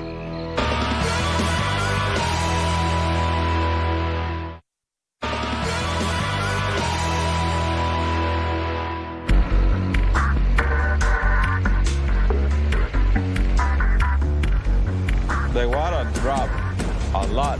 Did it? Good. A lot is riding on this final day of the week at the Smith Tract. Somehow, Goodson's all-terrain has to haul 28 loads to the mill to reach their weekly goal of 100. Yeah, we're trying to get some loads out today. We'll try to get at least 3. 10 for them. With the wet road problems behind them and wood stacking up, they have a chance at hitting their goal and getting their prize bonus meal. Yeah, come on. I'm waiting on you. Coming out, truck coming out. Kind of slick, ain't it? Yeah, but the water's gone. Yep. Meanwhile, on the other side of the Smith Tract, Bobby and John Deans of Corbett Timber returned to the Beaver Dam they destroyed the day before to check on the water level. See if they started their construction project back. Yeah. Wasn't this all water last time right through here? Yeah, all this was flooded. I can't believe how much water's gone. Yeah, well, basically from here all the way back to where Simitrio's cut. Well, we've probably saved a lot of trees. Yeah. The water has receded, but the Beavers are already busy rebuilding. See, right back there, there's sticks and stuff pushed up. Bobby will have to continually monitor the site for rising water. They're starting to work it back. That's what kills me is how they push dirt. Little bulldozers. Well, they've already holding back about a foot of water. All along the edge there. Yeah. And they'll continue building it until it was like it was. Bobby may have won the battle, but the war is far from over. We'll worry about these jokers next week. This ain't over, Beaver. I will be back. They are something else. How load count look this week? Look pretty good? By early afternoon, the load count is at 15.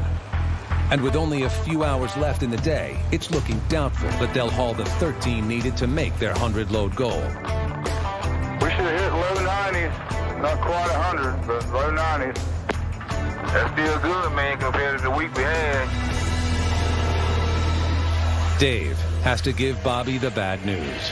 Well, we had a pretty crappy week this week. How many loads we get? 91. Well, that's good. You got 91. The way the week was starting, it didn't look like that was going to happen. Well, we did good. Y'all did good.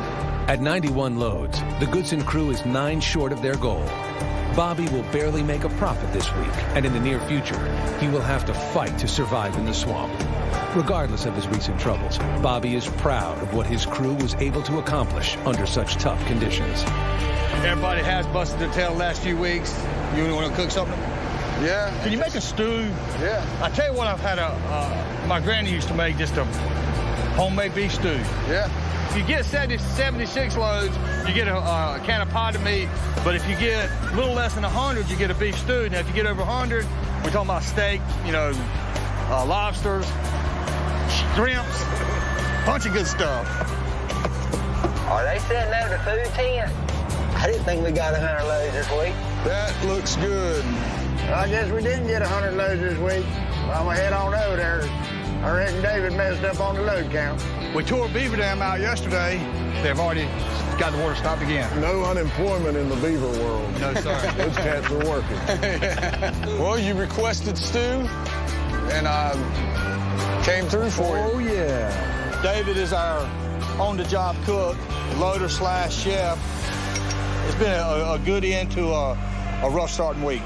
Everybody has really busted their tail, and we've all worked hard, and circumstances out of our control is what's been holding us up. But I can see that we're going to be getting 100 loads in the next few weeks, so I decided to go ahead and give you all a prep meal. Let's say the grace, and we'll eat. Dear Lord, thank you for this day.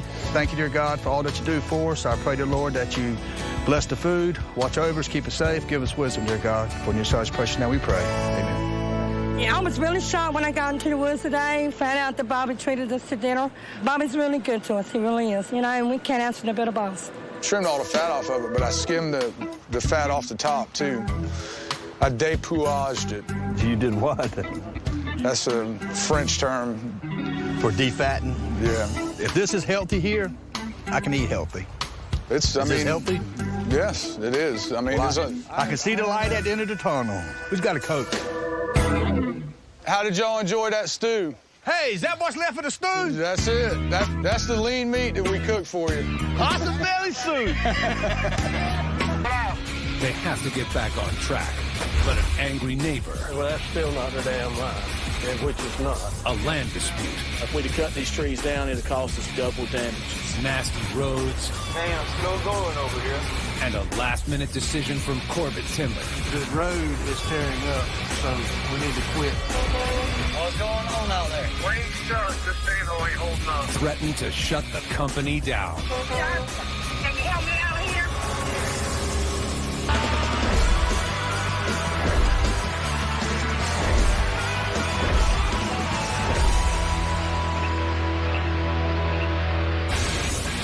The crew of Goodson's All-Terrain has been battling the swamp for weeks. After a 5-mile road crippled Bobby and his crew. We're losing these roads. We're losing. Cape Fear here? Yeah. Corbett Timber opened up a shortcut out of the swamp. It's going to be a better road to get into the timber. The truckers were finally able to get loads out to the mill. Truck coming out. But it was too little, too late. We've wasted way too much money here. For the 8th week in a row, the crew was unable to reach the 100-load weekly goal Bobby needs to keep his company afloat. Yeah, we'll try to tighten up a little bit this week. It is a new week in the swamp, and with it come new possibilities. I hope this week will be better than last. After weeks of dismal load counts, Bobby's operation can't afford another week of lost profits. As the truckers arrive in the swamp, Justin lets them know how many loads they need for the day to start to get back on track. We have to get at least 18 loads because we're in good wood and the road's good now, and we need to start having, we need to start picking it up since we had such a crappy last month. I mean, we got some of the best truckers around, and the last few weeks being so bad, I think they feel bad, and I just need to keep them focused and, so we can turn this losing streak around. If we can get at least 18, as long as the mills ain't got us tied up on quota, we could have good weeks, especially in the wood we're on now. So I appreciate it. All right. All right, you're out of here. Good to go. To help Bobby and his crew speed up delivery of wood to the mill, Corbett Timber has found a shortcut out of the swamp. This half-mile road provides faster access to the highway and allows the truckers to travel at higher speeds.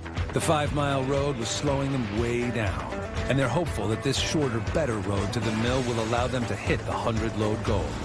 If they can hit 100 loads for the week, each employee earns a $100 bonus and a company meal. All right, let's go ahead and get them loaded. Get them out of here. I'm loving this half-mile road. While Justin keeps things moving in the swamp.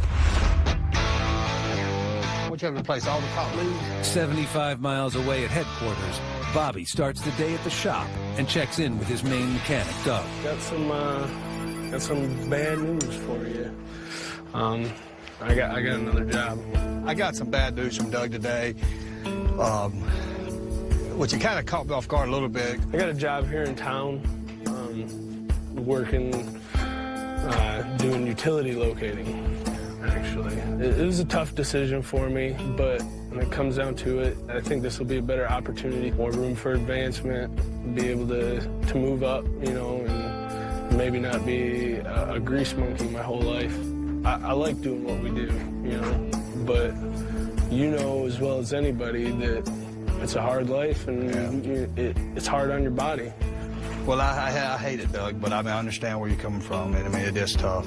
It was a tough decision for me, too. Look, I tell everybody when they come out here, either you'll learn to love this job or you'll appreciate your next job a whole lot more. And most of the time, they appreciate the next job a whole lot more. Yeah.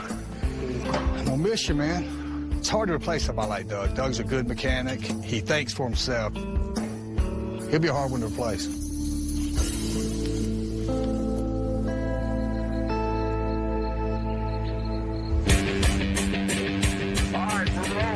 Number 10. Man, I am loving this ride. Load number 3 for me. Back in the swamp, the crew works like a well-oiled machine. Cutting, pulling, and stacking cypress, tupelo, and gum trees. All right, you're out of here. Who's next? Then hauling them to the mill. That's some pretty wood. Keep it coming. Demetrio is a few days away from cutting the remaining trees on this 70-acre tract. But in the swamp, plans can change in an instant. I think we can try to get some information. Corbett Timber's John Deans and Leslie Davis have been called out by a neighboring landowner. Hey, Sam. How are you? Good to see you. Good to see you. Came out here today to Bobby's job and to meet Sam Porter. He is the adjoining landowner, and he is basically got a line dispute with us. Okay. That's not far from where we were a while ago, then. Yeah, we just walked down there to see if... Yeah, well, that's still not the damn line, which it's not. Yeah. Corbett's got some area marked that may be the Porters and vice versa. Somewhere along here, there's a road went through a swamp, which went right down the line, all right? Not claiming a whole lot of land, he just says that the line's running from the upper corner down to the river at a wrong angle. The Corbett deed states that the property line runs at one angle, while the Porter deed states that the line runs at a slightly different angle, leaving a disputed area of wood worth $10,000. At one of these, I think it's that outside one. Okay. You got to make sure it's right before we cut the timber rather than afterwards. Then you get into the situation where you've got a timber trespass, you get lawyers involved, and then there's damages included in that. I want to get a copy of this, and Get a copy of it. We'd have cut these trees down, it'd have cost us double damages. We wouldn't have done it ill will or intentionally. That normally leads to what they call triple damages. But we could have been paying Mr. Porter or Mr. Porter's family double what these trees are worth if we'd have cut them down. To try to do the right thing. Okay. And I'll get this back to you as soon as possible. All right. No rush. With the property line in dispute and Demetrio continuing to cut at a fever pitch, Corbett Timber's priority is avoiding a timber trespass. Demetrio, you got a copy? Go ahead, Justin. Can you come on in? John from Corporate come by. We need to talk to you. I got a call for John Deere and the radio. Usually that is no good news. Hey, Demetrio, have you started cutting back that way towards that other line yet? No, facing there.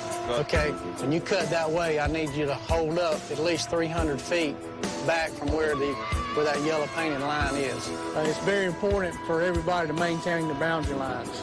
And at this point, we don't have a definite boundary for him to cut up to. If Demetrio is forced to stop cutting, it's only a matter of days before there will be no wood left to haul to the mill, forcing Goodson's all-terrain to shut down. All right, I'll talk to you later.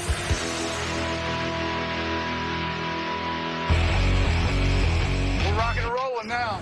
All right, load number 4. As the day progresses, the half-mile access road continues to work in the crew's favor.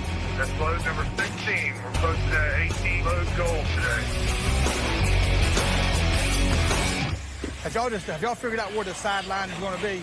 Finally, Bobby arrives in the swamp and immediately has to deal with the hot issue of the day. Sam Porter, the neighboring landowner, stops by to make sure Bobby doesn't cut anywhere near his property. How you doing? How are you? Let's see what we got here. Sam, I've heard this is not much of a dispute. Okay.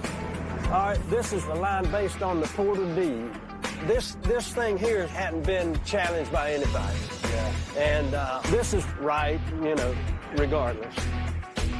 This line dispute's more serious than I thought. Sam Porter is not interested in backing down one bit. This kind of thing could take weeks to sort out, and I just hope they get it sorted out, because if they don't, this whole operation could come to a grinding halt, and I might have to send my guys home. Concerned by the tone of his meeting with Sam, the adjacent landowner, Bobby heads to the edge of the property to assess the situation. We need to try to get an idea where the other man's property is, because I don't want to make it mad. Ha-ha! It would make sense that this would be the line, being there's a road here. But apparently, the other man doesn't agree with this. This yellow paint is supposed to be Corbett's line. This is where the disagreement comes into play. The adjacent landowner on this side is thinking Corbett's line should be 300 feet over. So he can continue working, Bobby takes Sam Porter's claim into account and creates a buffer of 300 feet from where Sam says the property line starts. He uses bright pink ribbons to indicate to Simitrio how far he can cut. I thought Simitrio had at least a week of cutting, but now that I had to go down there and back the line off 300 feet, he'll probably be done cutting in a couple of days. You know, at the pace these trucks are hauling the wood off the deck, we could be out of wood by the end of the week. Back on the deck, the crew is not concerned that in just a couple of days, they could run out of wood. Beaver trim up, coming out. With great road conditions finally on their side, they focus on hitting their magic number for the week, 100 loads. All right, you're number 25. You're the last load of the day. By the end of the day, Monday, the crew has sent 25 loads to the mill, far surpassing Justin's 18-load goal. Oh, I love these short runs. I can already taste the meal coming.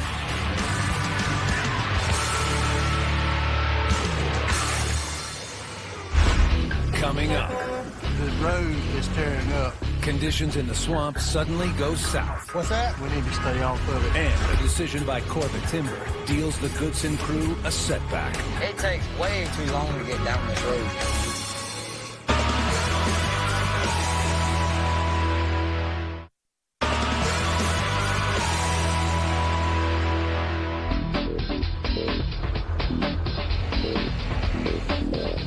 All right, let's rock and roll. Let's get this loaders ready to work. The Goodson crew has gone 2 months without a 100-load week. But after yesterday's impressive 25-load haul, they're well on their way to turning things around. Finally, starting to working. All right, guys, let's get these loads out before that rain comes in. But rain is forecast Tuesday, and they need to get loads out before a muddy deck and a slick road starts to slow them down. All right, let's get the loads out while the road's still good. All right, let's make it worthwhile. I'll push my truck for you. All right, he's on the road now.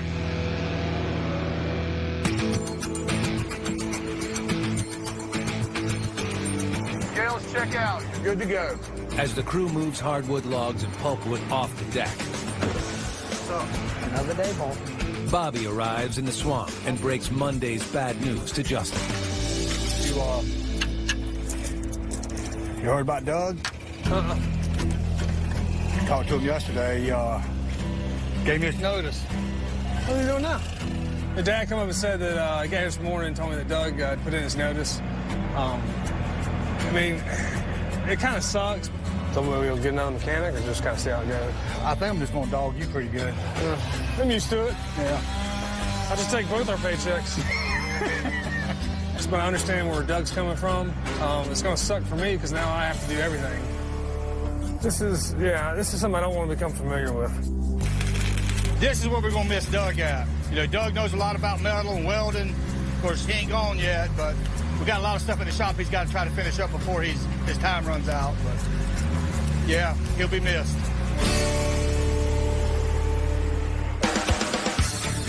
Hey guys, it's getting real nippy out here. We need to drive through this stuff real slow. As the storm clouds start to move in, conditions start to deteriorate on the half-mile road. Hey guys, be careful. I got a section of road I got to get some sand down on before this rain comes. Man, slow going over here. As the crew breaks for lunch, the news of worsening road conditions brings Corbett Timber's John Deans to the site. The road is tearing up now, so we need to quit for today. Okay.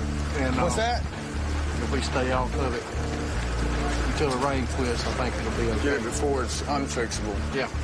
We've got to deal with the neighbor. We can use this shortcut as long as we don't tear the road up. But after driving it, it was already getting torn up. So I shut it down. John don't want to haul no more. With the half-mile road shut down, Bobby's only option is to use the dreaded 5-mile road to get loads out to the mill. John came out a few minutes ago, and he told us to stop hauling off the road immediately. We're gutting the road. You know, we just got in the groove after months of fighting bad roads, and now they're going to make us take the 5-mile road out. We're going to lose 5 or 6 loads a day because of that. We're already about to get held up from this property line dispute, and the last thing I need is to be held up from getting more loads out today.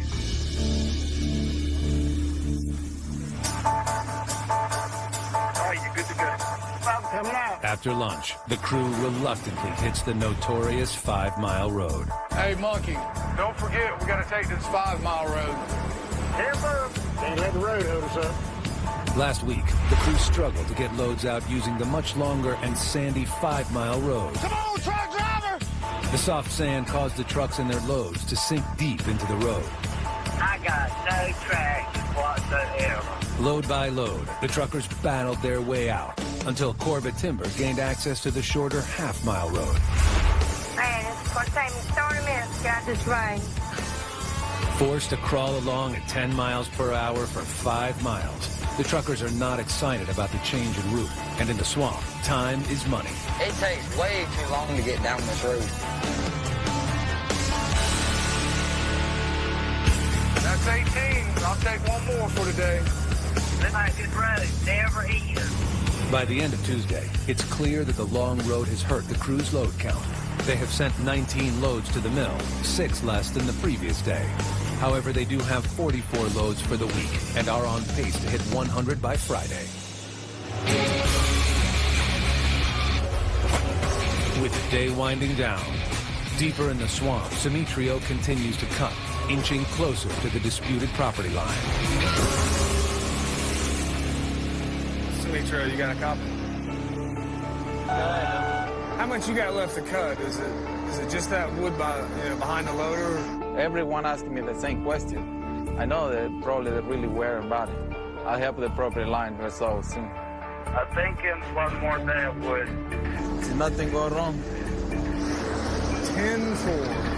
Simitrio's guessing he only has a day or so of wood left, and once he's done cutting, with no wood coming out of the swamp whatsoever, that can completely shut us down. If Bobby runs out of wood to haul to the mill, lost revenue and daily operating expenses will set him back $13,000 a day while he waits for the land dispute to be resolved.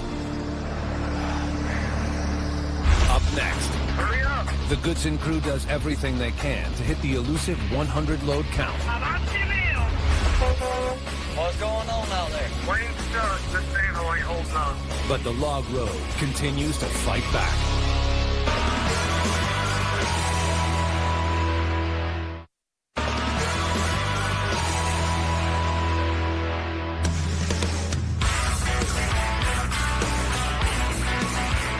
Let's go. You're number 46 for the week. We fell behind a little yesterday. We've got to get 20 today to get caught up. Hurry up.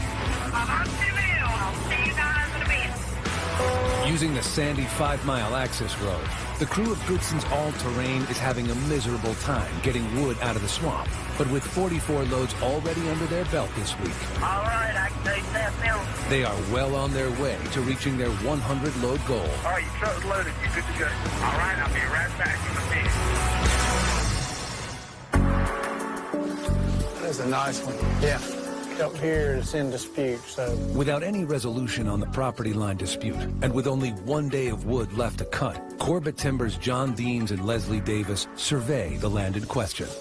We came in here and backed off about 300 feet. Well, a few degrees off on a compass and a bearing. How long is this line supposed to be? A mile from that corner? 5,000 feet. When you're talking over that distance, you could be talking 5 or 8 acres in that triangle. Yeah. This kind of timber, you slip up and cut somebody else's trees, you're in trouble. Yeah. And now we're going to bring a third party in to settle it out, figure out exactly what's going on. With Corbett Timber and landowner Sam Porter at an impasse, Corbett has no choice but to bring in a survey team to determine the actual boundary. You said the surveyor will be here? Yep. All right. Okay. We'll get it solved then, won't we? Yep.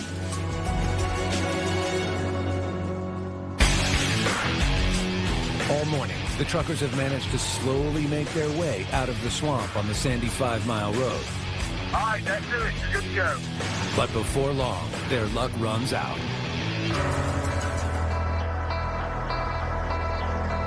While I was coming out that first driveway, I got stuck.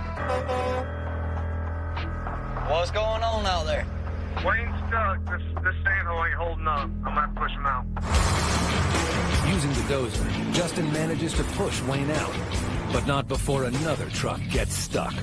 Yeah, I'm in the dozer all day today, just trying to keep trucks in and out. So I'm trying to stay in contact with the trucks, you know, who's coming in, who's going out. And so it's just a constant on the radio, trying to find out where everybody's at. Justin, can you help me out here? We still moving, but the slow buck is still moving. Can't stop. While most trucks have slowly plodded their way along the road, Monkey has come up with his own way to overcome the conditions. Get out of the way. I'm coming through. I don't know what gear he hit it in, but he had to be going 40 miles an hour. And he ended up making it all the way through.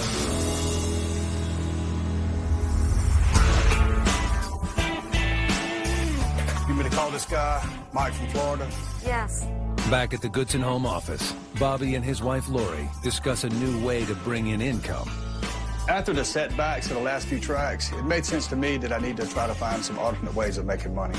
It's going to be about $3,300 for 50,000 pounds of cypress poles. I had a guy that called me from Florida. He needed some cypress to make a fence, and apparently they don't have cypress down there or can't get cypress down there. If Corbett doesn't have a market for wood and I can find a market for it, you know, I'll sell it and we'll split the profits. And if I send that truck down to Florida, we'll make $3,300 for a 25-ton load of cypress pulpwood. Talk to you later. Bye. How many miles did you say it was? 600 miles times. If I could find some more clients like this that need this specialty wood like we have up here, it would really help offset the costs we have in swamp logging. He'll take it. I'll probably let Monkey carry it down there because he keeps his truck clean. Back on the Smith tract. All right, you're load number 15. That'll be a total of about 59 for the week. The crew continues their quest to overcome a 2-month losing streak. More than halfway through the week, they have 59 loads delivered to the mill. They need 41 more to reach their 100-load goal. We got held up a bit on that 5-mile road. We're going to have to crank these out the rest of the week. 10-4. A half-mile deeper in the swamp, Simetrio cuts down the last of the undisputed trees. I cut all the wood they allowed to cut it. The loaders have few days wood down, they can work with it. I hope they settle this dispute soon because we be run out of wood and we had to shut down. Coming up next. How much wood you got over there? Not too much left. The shrinking wood supply threatens to shut the deck down. Who's that guy over there? The surveyor. As the property dispute drags on.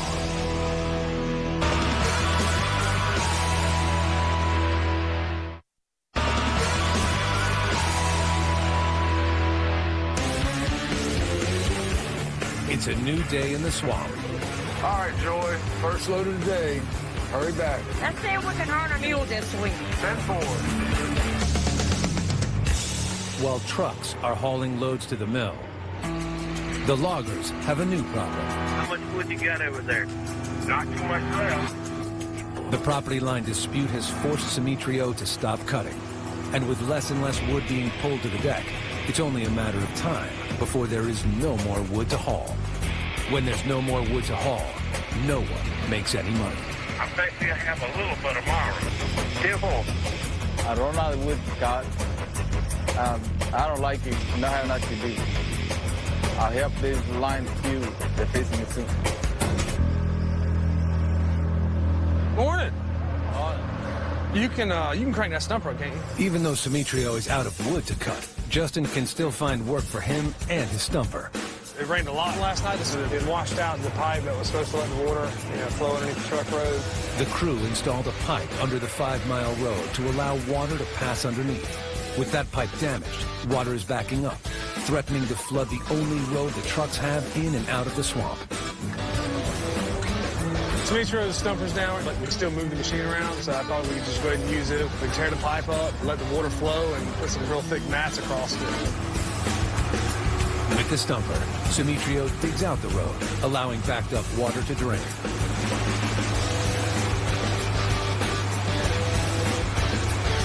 As Demetrio scoops up the remains of the broken culvert. Hey, Jim, how much longer? The trucks are backing up. All right, it'll be a couple minutes. They just put the mats down.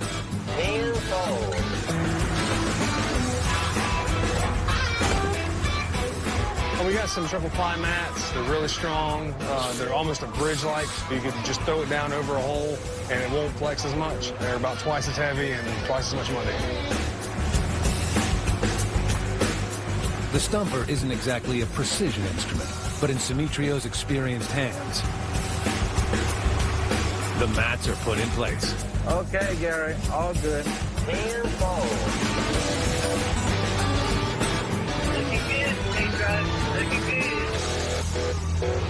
With the road repaired, the trucks can once again haul their loads to the mill. Wow, this road is holding up great today. Ironically, the rain is now helping the drivers. The 5-mile road is made of soft sand, which when too dry offers little traction and can cause trucks to sink. But when the road gets saturated, the sand compacts, giving the trucks a harder and more reliable surface to drive on. All right, this is going to be a great day. Another minute or two quicker would have been all right. I got you. And while the trucks head off to the mill, Bobby arrives on deck, eager to get the property line dispute resolved and Demetrio back cutting. Got to get it for him. It's going to take all day to get it out. Who's that guy over there? The surveyor. The surveyors that Corbett has hired to mark the property line arrive in the swamp. You get a surveyor in with his instruments, and you can exactly put that piece of property where it needs to be on the earth. A surveyor with a laser instrument can survey a line within several hundredths of an inch. Get it that accurate. The survey team uses measurements from the original land deeds, I moved down right there. as well as physical landmarks to determine the exact property line. You know, we're kind of in a jam right now. We got a line dispute, a boundary dispute over here, and right now we have to wait on the surveyors to see where the property line is, and depending on where they mark it, we could be out of wood. And if we're out of wood, we're shut down. The crew now has 68 loads, 32 to go to hit 100 for the week. But the loaders and truckers are slowly starting to run out of the wood stacked on the deck. Do you think we're going to have a shot at that 100, or we don't know yet? Yeah, we just got to wait and see. Stay on it. Just as easy as we do, Al. Yeah, man, I appreciate you fellas hustling today and getting us what loads we have got. We didn't get very many loads yesterday. The 100 this week is looking kind of bad. All right, Dave. Appreciate you loading me up real quick. I'm see if I can get back out of here. Maybe we'll rally up and pick it back up to 24, 25 loads. That will help in our load count for the week. But the load count isn't the only thing on everyone's mind. Oscar, hear about our buddy Doug? I ain't heard nothing about that. I heard a little schedule. I didn't know if it was true or not. Yeah. Maybe if we get 100 loads this week, we'll do a benefit lunch for him to send him on his way. Whenever the crew reaches 100 loads, Bobby rewards them with $100 and a free meal cooked by Chef Dave. Maybe to be good enough, he'll change his mind. Well, look, a guy called me from Florida. He needs at least 50 pieces of cypress. He's going to make some kind of fence with it or something. And because you keep your truck clean, which it ain't clean now, but you normally keep your mess clean and ready to go. Do you want to carry it down there? Yeah, yes, sir. I'll be glad to. Bobby asked me to go to Florida. I've never been down there before, and I'm kind of looking forward to doing it.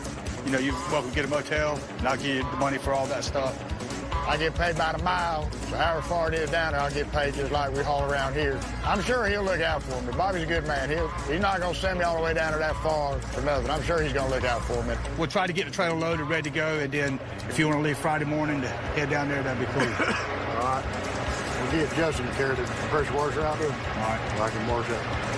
I had it clean, I know it. Monkey got this haul because he is good about keeping his rig clean, keeping everything up to snuff like it should be, and he's going to represent us, you know, for 1,200 miles on down Interstate 95. So I wanted the truck to look good, and so he got the haul, and he'll get about $600. He'll do nice off this load. We'll see you, Monkey. All right, DJ, back on in. Got a copy, Dave? Yeah. How many you got out so far? Next to make 26. That is great. 26 loads is kind of bittersweet. On the one hand, we're making money and hauling wood, but then on the other hand, we're clearing the stacks of wood on the deck, and I just hope that we don't clear all this wood out before they get this property line dispute settled. Y'all just keep it up, and we'll see y'all in the morning. Hopefully the sun will shine tomorrow. 10-4 in the morning.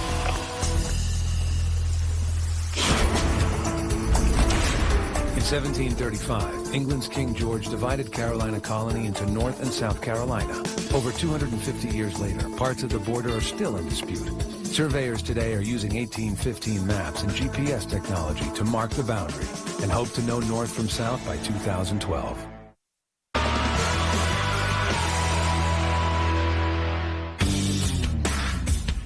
"6 a.m. Friday morning. The crew gets in early, dead set on cranking out 15 more loads to hit 100 for the week. Everyone wants $100 and a big meal to end the long week. What's the load count for the week so far? 85 so far. Still looking pretty strong for getting that bonus. I hope we get 100. I'm looking forward to a big route. Let's get 100 loads first. Morale is high, but no one knows if there's enough wood stacked on the deck to fill 15 truckloads. Hey, Darley, how you guys doing on wood? I'm hoping to laugh okay. With Simitrio no longer cutting due to the property line dispute, the skidders are almost out of wood to drag back to the deck. Well, let's just keep our fingers crossed. Meanwhile, a half-mile away. I got it. Corbett Timber finishes the survey of the property line. All right, I've already computed where the new corner will be back here. Okay. There was a line dispute between Corbett and the Porter tract. Come to find out, we were both wrong. Corbett's survey team found that the property lines on both the Corbett and landowner Sam Porter's deeds were incorrect, leaving the actual property line undefined and open to interpretation. Neither Corbett nor Sam Porter was right. We're going to show this to Mr. Porter and see if we can get this resolved once and for all and get Bobby back to work. Back at the Goodson shop. Wanted to hold it up so when I disconnected it from... Can't we just leave the hose? Doug spends his remaining time at Goodson All-Terrain, getting Bobby's newest purchase, a used clam bunk ready for duty in the swamp. The clam bunk is the largest piece of equipment in the company's fleet and is responsible for pulling wood from the cutting site back to the deck. With the purchase of this clam bunk, Bobby now has a backup for every piece of equipment, significantly increasing the efficiency of his operation. Lose your arm the last day of work. No big deal. You got workman's comp, right? No on you. What? You can't have already dropped it. When you work with somebody every day, you know, you kind of get like a family-type atmosphere. You know, it's going to suck when he's not around, but, you know, he's not moving away, so we'll still see him. You know what's going to suck, though, is that I'm not going to be able to mouth off to anybody like I do you. I hope you forget where you're at. Get me fired. You forget where you're at and say something smart. It's hard to quit Bobby. Bobby honestly cares about his employees, and you know, it's hard to find employers that are like that, you know. Give them something to eat. Yeah. Back at the Smith tract. All right, get out of here. All right, buddy. The crew pushes hard all morning to get loads out to the mill. All right, let's go ahead and get them loaded. Guys, if we can keep this pace up, you know, and just... You should get 100 easy for Doug. I tell you, you're number 90. Just conditions out here, man. We're lucky to be even getting, 10 loads out. 10 loads. While trucks continue to haul the last of the stacked wood in and out of the swamp, You ready, Monkey? Monkey prepares to take 50,000 pounds of cypress down to Florida. That's your paperwork? Yeah. All right. I figured you might want the tickets this time. Yeah, might need them. I'm thinking it's about 10 hours to put me down there, so it's probably not that far down into Florida. Well, look, be careful. Give me a holler. Call Mike and let him know that your arrival time is, get directions, all that stuff from him. I generally have pretty good luck on stuff like this. My biggest thing usually is just getting lost. If I don't get lost, I'll be all right. If you get locked up, call Justin. A little nervous about Monkey going to Florida. It's a lot farther than we ever been on any, especially hauling wood. Anytime you get out of state a long ways away, we're not there to work on it, and people can't take advantage of it if the truck gets trouble. So I'm kind of anxious. I feel a lot better when he gets back, but it's exciting too.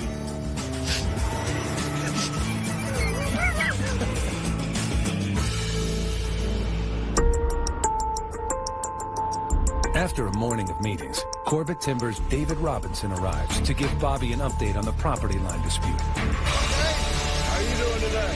Any good news? Well, no bad news. That's good. We've entered into a line agreement with Mr. Porter. We've got a verbal commitment. The line agreement means that we didn't take their version, we didn't use our version, we split the difference. Corbett Timber and Sam Porter have agreed on a new property line, freeing up the remaining portion of the Smith tract for Simitrio to cut. We actually put a brand new line in.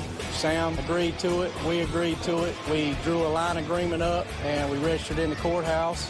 And so now it's written in stone, so to speak. And that's not the only good news for Bobby and his crew. So,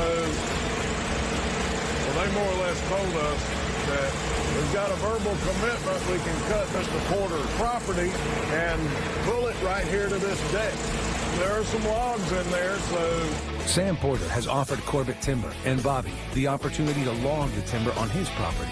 And he's also approved hauling his timber to the Goodson's current deck on the Smith tract, saving Bobby $6,000 in moving costs. When Sam decided to cut his timber, that was a godsend because it's right beside where we're at. We don't have to move anything. All Smitrios got to do is just start cutting on Sam's timber. And we're actually going to put a wood right back here to the old deck to be able to find another truck of timber right where we're at. It worked out good for us. With the stacked wood dwindling on the deck, Simitrio wastes no time and heads out to Sam Porter's land. Okay, Simitrio, this side's Corbett. This side's Porter. Okay. And all the wood for that track will be separated into this one and this one separated for the other one? Yes. Yeah. Water's kind of high in the river. Right away, they spot a small but typical obstacle, a beaver dam. Oh, yeah. Beaver dam. Goodson's all-terrain is no stranger to beaver dams. The dams back up water and flood the area, killing timber and making it impossible for Bobby's machines to work. So before Simitrio can cut, he has to destroy the dam. Using the 8,000-pound head on his feller buncher, Simitrio breaks up the dam, and thousands of gallons of water rush out. So this is the lake because the water is probably about 2 or 3 foot deep. That kind of water we cannot work in. It's too deep. We had to get rid of the water to work.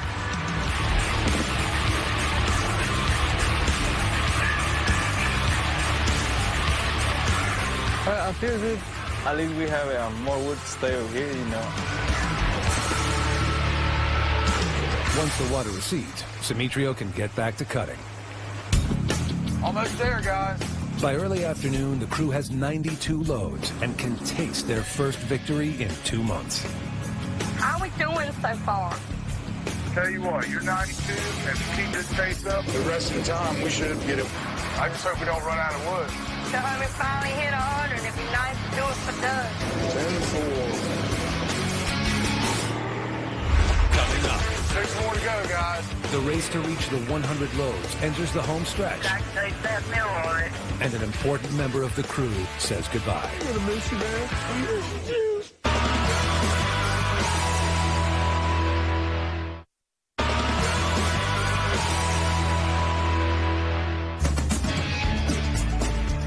more to go, guys.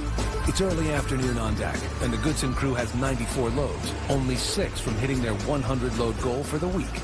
What do you tell you? If y'all help us get in and out of here quicker, we'll go quicker. 10-4. As the crew pushes on, 75 miles away at the Goodson shop, Hey, get out of the way, son! Doug spends his last few hours at Goodson's all-terrain, loading up Bobby's newest purchase, a $125,000 used clam buck. Oh, this isn't the first time I've loaded something, but it probably will be the last. Doug, Justin, and Bo finish loading up and head out on the 2-hour trip to the Smith tract.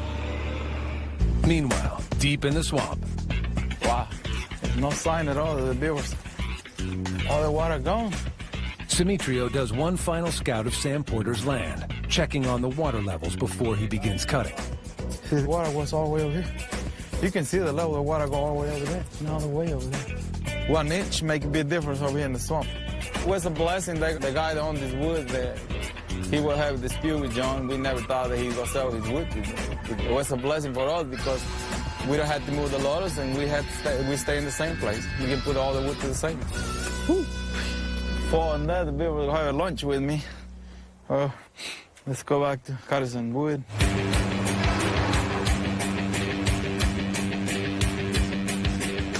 With the new property line determined and fresh wood finally being pulled to the deck.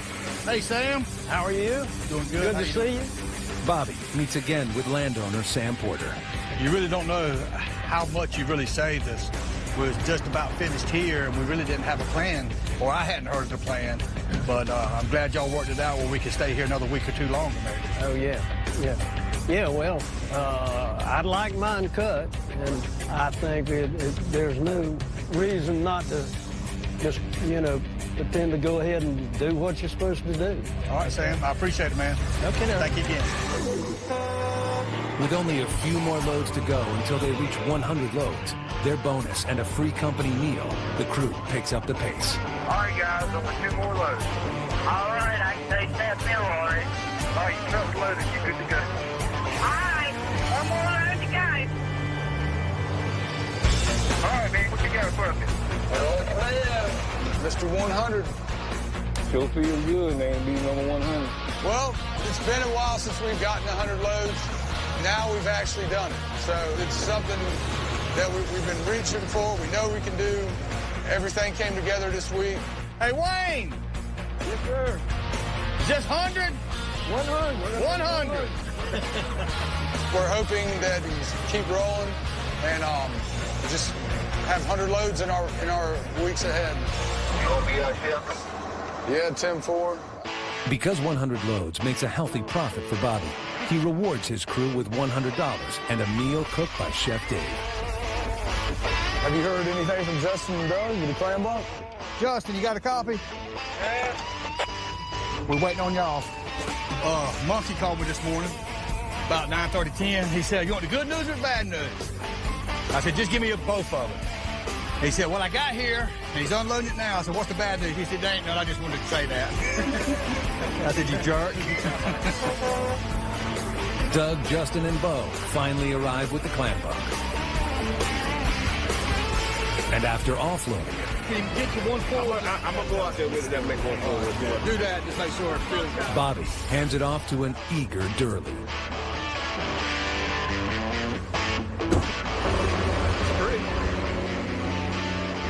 Hope it works.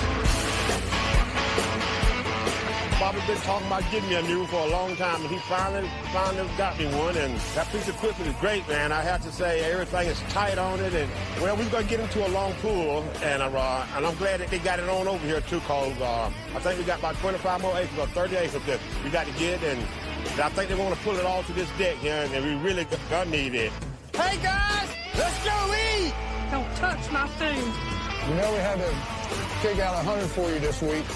Appreciate it. You guys knocked out 100 loads this week. It was nice, you know. I got to come down and have one last lunch from Dave and the crew. Everybody, y'all tear up something today, because this is Doug's last day, so we got to work the crap out of him before we leave. All right, guys. We'll see you later. Not to sound, but I think everybody likes me. Like, I lighten up the mood and can usually make everybody laugh. I'm gonna miss you, man. I miss you, Jesus. You know, I think I'll be missed. Thank you. Doug's a good guy. He will be missed, and hopefully he'll get over there and not like it and come on back. Swamp loggers. I smell females. Feel my heart speeding up right now. Spirits are high in the swamp. As Dave reunites with a long-lost sister. Oh, my God. But they come crashing down again when Bobby must fight for the right to keep logging. We've been logging for 4 generations. That paper don't make nothing no safe. Okay, if you having a heart attack and getting so stressed. And serious illness takes down one of their own.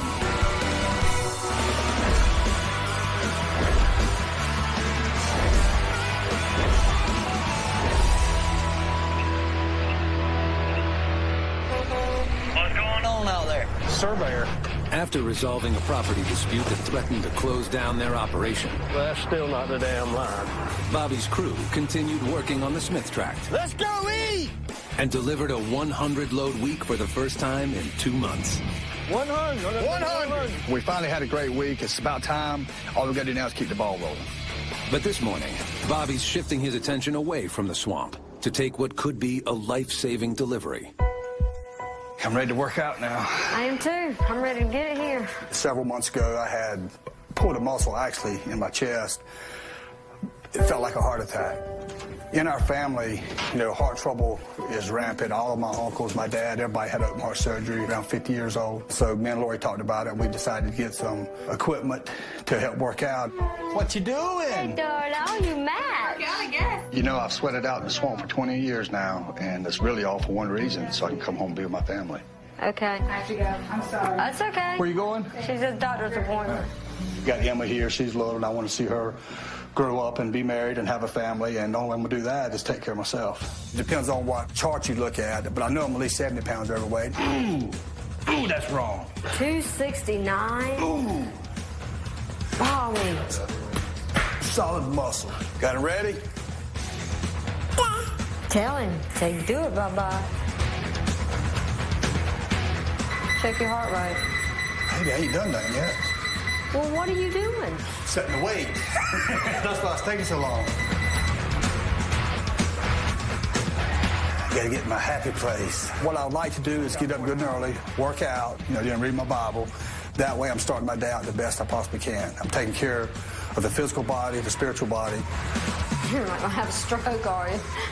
You'll be the second to know. This is gonna be a life-changing time for us, and that's what it's gotta be for me. Okay, done. You're done? Yeah. See how much weight I lost. Hopefully, I can try to get in a routine and do it every day. And 6, 8 months, maybe I'll be back fit and trim like I should be and can enjoy life better. Lost a pound. Really?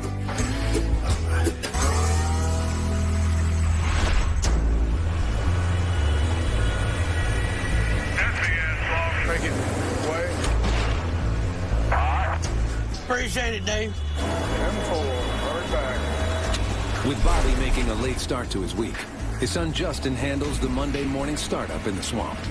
We thought we were going to finish up in the next day or two and get ready to move out. Smicho's actually done cutting, but found out today there's another little piece up there, a little slough. They probably ain't about 11 acres. They want that cut before we leave, so it'll be probably another half a day cutting. Just something a little extra before we get out of here. John's going to come with flag. How far are they behind you? About a day and a half. Real problem today is the mills. The yard's pretty full, and the pulp mill's not even taking wood today. The swamp loggers are constantly juggling the demands of several local mills. Good quality, larger logs head to the lumber mills for use in construction-grade lumber or veneer. The smaller trees are sent to the pulp mill, where they are chipped to make high-value paper products. Me and Dad, we have to make sure we're pulling the right types of wood that the mills are hungry for. And if they put us, on quota or slow down, it can turn into a real headache. And right now, I'm just trying to keep the trucks moving. We're just going to haul as much wood as we can like we normally do. To keep things moving, Justin has put the company's newest purchase, a used clam bunk, to work while the older one is being serviced. Shirley, how's that clam bunk going? Really at first I thought my old one had a little bit more horsepower, but when you get right onto it, You got to really pull good. I want to talk about any new equipment there, boys. I don't think you're in the mood, honey. was on them. I didn't know Sunday sun was on. Gary, Bobby's top producing driver, normally mans the newest truck in the fleet. But today, he's stuck with the oldest, a 20-year-old backup that rarely leaves the swamp. You look good in there. Gary's truck messed up. They had to carry the shop this morning. The clutch had gone out in it. So the super truck driver has got to drive the old backup truck. I kind of feel sorry for him, but then again, I don't. He ain't gonna like it. When it comes to the Green Lizard, our spare truck, these boys are really such candies. Fuel gauge don't work anymore. You don't? Yeah. No. You got to twist the key off and choke it off. Top cab lights don't work. First time I drove it, I had to hold a flashlight on the speedometer at night. Oh my God, they're just like babies. They whine, you know? Here it shakes it. The whole dash. You can't lay nothing in the seat. I put my clipboard in the seat about every 2 miles. I had to catch it and pull it back in the seat. I'm going to go ahead and tell you, y'all spoiled. That's all it is. Y'all just spoiled. I might be. I don't care. It's not my truck. That's what I don't like about it. It's not my truck. Well, it's your worker. Do what you got to do. All right, Wayne, you're all good. Get on out of here. We got some new sawbucks coming in. We got to make some room on the desk. We got 2 new sawbucks today. We're trying out and see how we like them. The sawbuck is attached to the loader, and that's what actually grades the wood out. The loader man, there's different marks on it, and certain trees, they want certain sizes to go to different mills. And that sawbuck has all the measurements on it, where all he has to do is pull up to a mark, cut it, stack it, throw it on the truck, whatever. Our sawbucks we have are about 15 years old. These are so old, they've been repaired over and over, and they can't hold up like something new. They cost about $20,000 a piece, but it's something you have to have, one $20,000 piece of equipment go down and stops the entire job. Those damn things are huge. You need to grab it a little closer on that end, because that's going to be the balance side. You know where to grab it. When you're buying equipment out here, anything to do with logging is going to go through a lot. If it would have broke down, I would have loaded it right back on the flatbed and said, take it on back. But they're built to withstand stuff like that.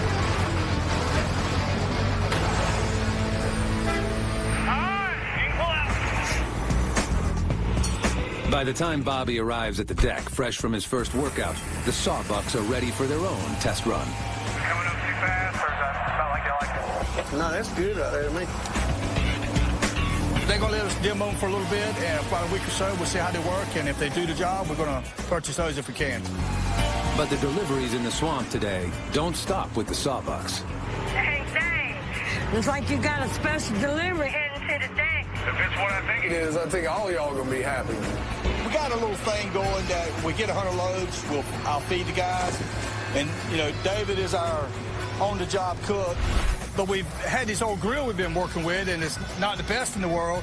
So he started looking online and asking a bunch of people about different kind of cookers. And lo and behold, I look up today, and this guy's coming in with this beautiful Tiger Cat yellow, black trim grill. Damn, that's beautiful. David went out and bought this. It's probably the best setup I've ever seen. Stop. You want to walk me around it and see what we got? Oh, yeah. What we've done right here, we put you a sink on it. You get out here and wash your hands while you're cooking. If you'd raise the door, because I can't reach it. But basically what this is a reverse flow insulated cooker. Hold about 150-pound hog or 50 Boston butts. Now this right here is a charcoal grill, the mini-me, the baby stumps. Then we got you a steamer right here. Then we got you a deep fryer right here. Oscar, this part here is for me and you. Deep fryer. I can feel my heart beating, speeding up right now. As you can tell, we want to be the best logger. You got to have good equipment. Same thing with a cook. You got to have the right equipment. So Dave, I think he's went out on a limb and he's bought the state-of-the-art, looks like to me, because I've never seen one built any better. The only thing I had found is the bathroom. If you can't cook something with this, it needs a quick cook. Exactly. Man, all we're missing, well, charcoal and some meat to put it on. Right. There's no way Dave's going to be able to work anymore today. I mean, he's just way too excited. I think I'm going to let Dave knock off early and take his new shiny grill on over to the house. We still have time to get a few loads out, so I'm going to let Justin finish the day in the loader. Had a lot of distractions today. Dave got a new piece of equipment. Me and Justin's got some new pieces of equipment. Hopefully, we can get our head back in the game tomorrow. All right, guys, you're going to need 100 if you want to eat off that grill. Coming up. I had a little adventure. Gary gets the mother of all tickets. We call it a knee banger. It went from his waist to his knees. And later, a crew member goes down. I'm down here at the hospital now. They thought it was maybe his heart.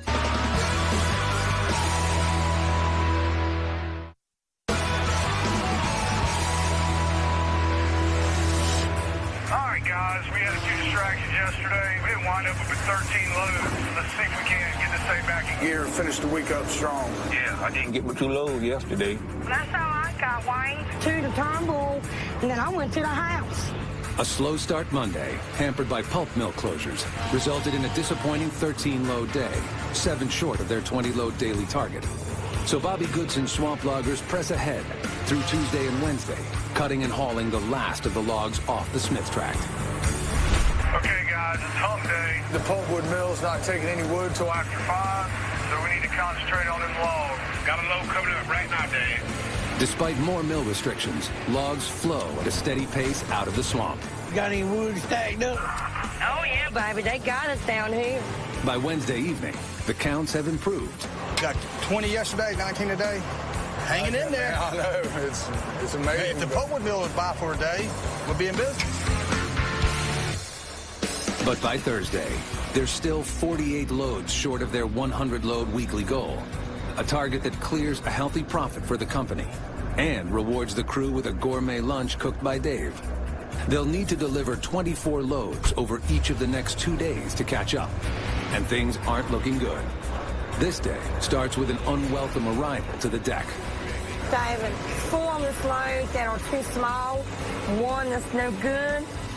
The Turnbull mill has rejected some of Joy's hardwood logs for being smaller than the minimum 10-inch diameter they require. Turnbull, located 30 miles away, is one of the main buyers of Bobby's hardwood logs. The problem we're having right now is just seasonal. We're going into warm weather and we've got too many logs on the yard. So we are backing off on our purchases to maintain our inventory so it doesn't spoil.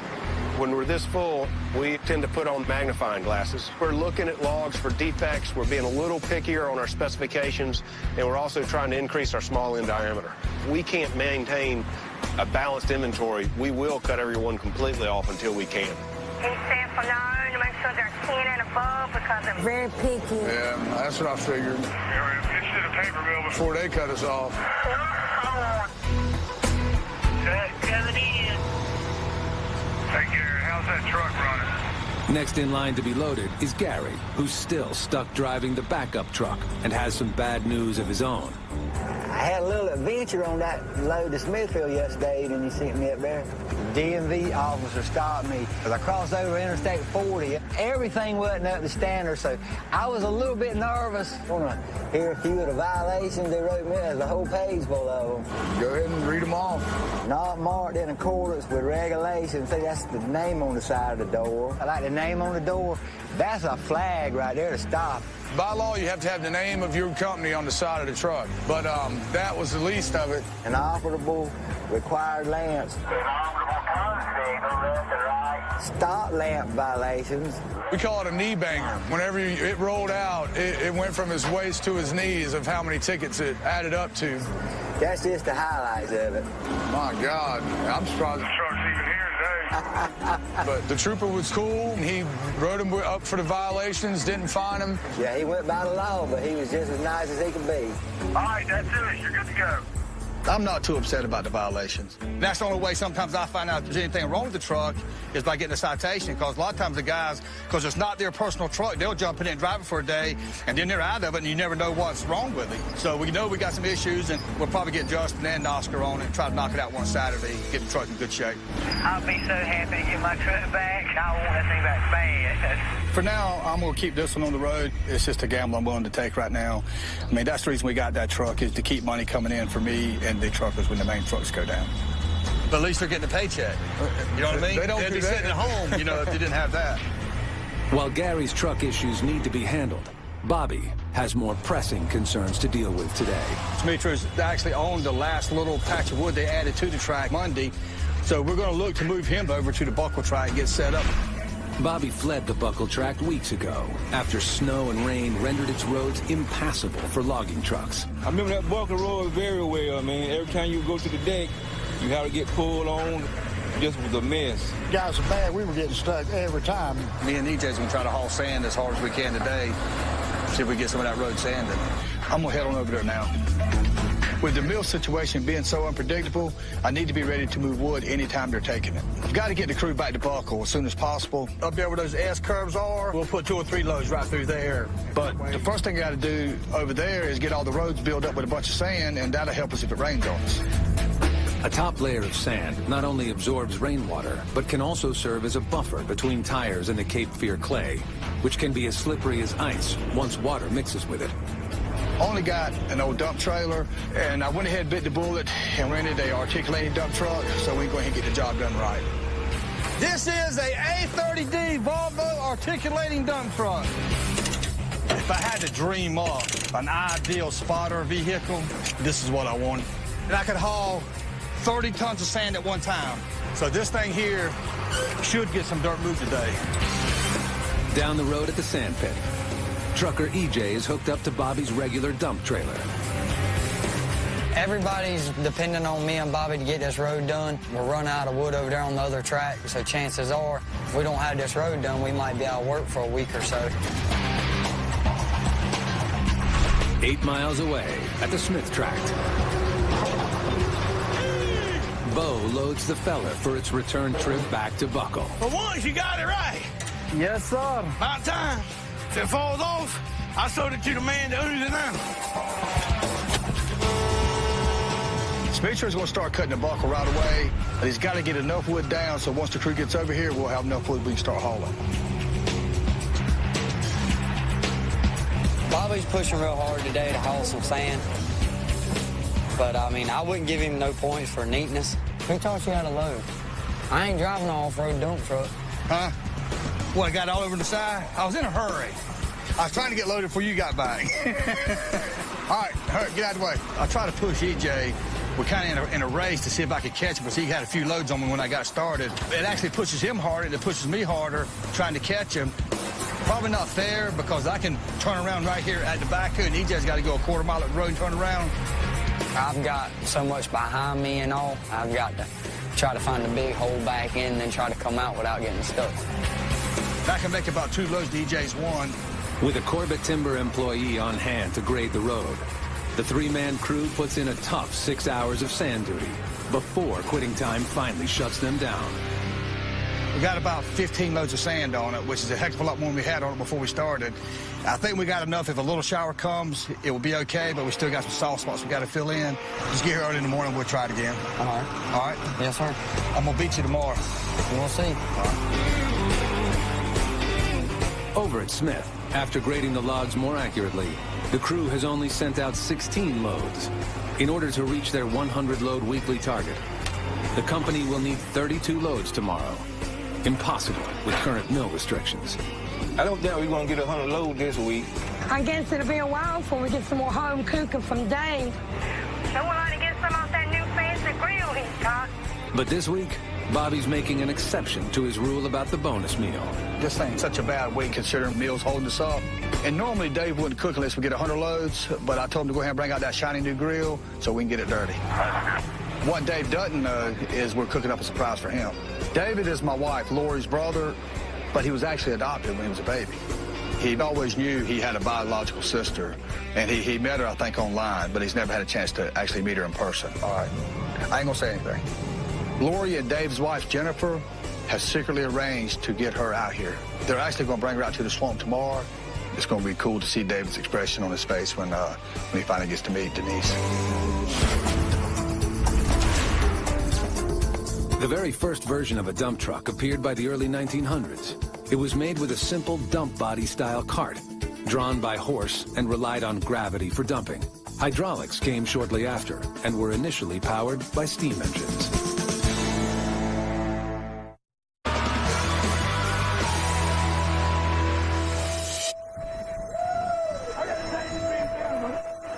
It's Friday. Bo resumes moving the first wave of equipment over to their next tract, Buckle. Simitrio has already started cutting. And EJ continues to build up the slippery clay roads in preparation for the 84,000-pound logging trucks. Back at Smith, with the 100-load goal out of reach, cleanup work continues. They got all the wood pulled up? Yeah, everything's on the hill. It's pre-decked. You can walk out there and we'll set up out there and start. We're gonna let Dave finish up here and move William down the road and start stacking the last of the wood. The last remaining trees that Simitrio cut here are at the back side of the tract, which could mean an hour-plus round trip for the skidders for each load they pull. So to keep things moving quickly, Bobby decides to relocate the loaders closer to the wood. Is that enough room for the trucks to get out, you think? Yeah, that's enough. That's enough angle. They'll just have to go in there and turn around and come back out. That's what I told Justin. That'd be the simplest thing for a couple of days' work. That's all it is. This deck here, it's only like 30 loads of wood here, so we're not going to be here long. Maybe 2 days max. So we'll just set it the best way we can. Hopefully we'll be out of here in a couple of days. But logging isn't the only thing on the crew's mind today. After training on the new grill with its designer Stump every night this week, you can add up just how many hours I've had to sleep on 2 hands. Dave is cooking brisket and pork ribs for the crew, even though they failed to meet the 100-load weekly goal. Stump, have you taught them anything? I guess we got to be the guinea pigs for the first time that Dave's tried the new grill out to see how it works and all. Everything ready? Oh, it's ready. You started off, Leslie. I don't mind. I've noticed that a lot of our business associates have been showing up on days when Dave cooks. I'm sure it's just a coincidence. That's enough. Get out of there. It was some good food on it. It was amazing how good that thing cooked. That's some good stuff right there. It is. I'll be back next Friday, same meal. But I know this is not going to happen very often because 99 loads don't even get you a bologna sandwich. We got to get 100 loads. So next time we got to work for it. Is that thing capable of cooking potted meat? Cook anything you put in. That's what we're going to be eating after this. The way the meal's doing. The food was so good, I almost forgot about the birthday surprise we had for Dave. He doesn't know it, but he's going to meet his biological sister for the first time. Is everybody's belly full? Yeah. Go pull some trees then. By the time Lori and Jennifer, Dave's wife, showed up with a special guest, Dave was still cleaning up. Okay. Yeah.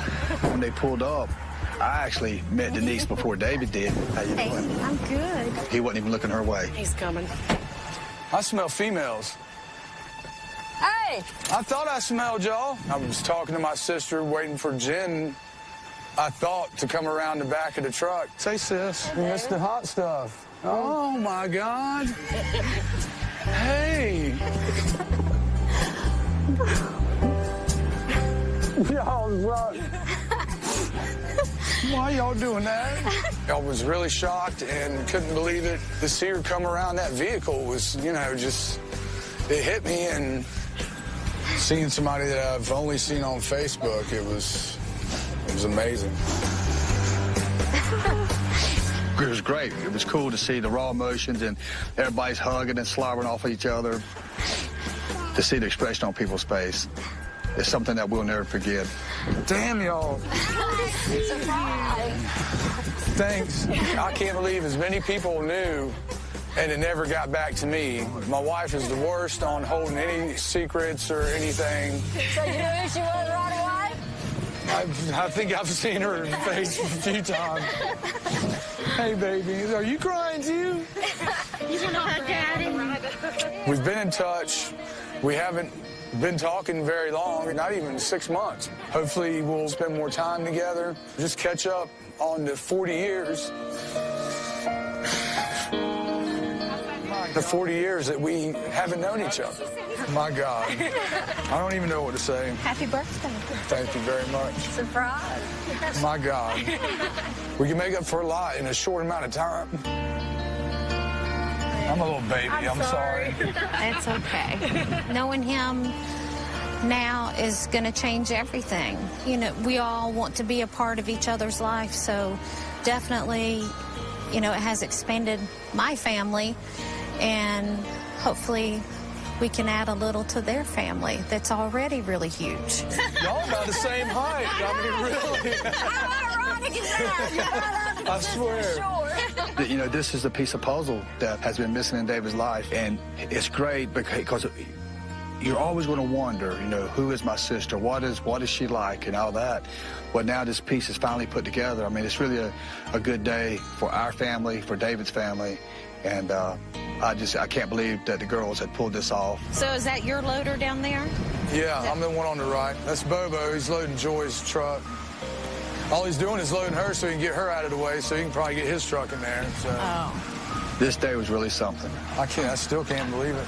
I know. I guess our swamp family just got a little bit bigger. 1, 2, 3.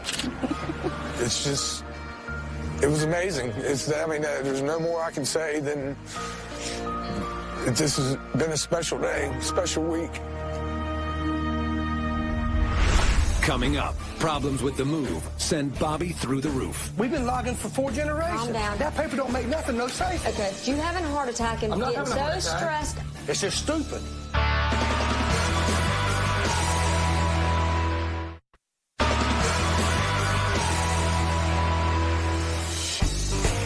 With Bobby out sick, Justin and the crew of Goodson's All-Terrain begin the week concerned about the mill slowdowns that hit them last week and hope things will turn in their favor. Hey, good morning.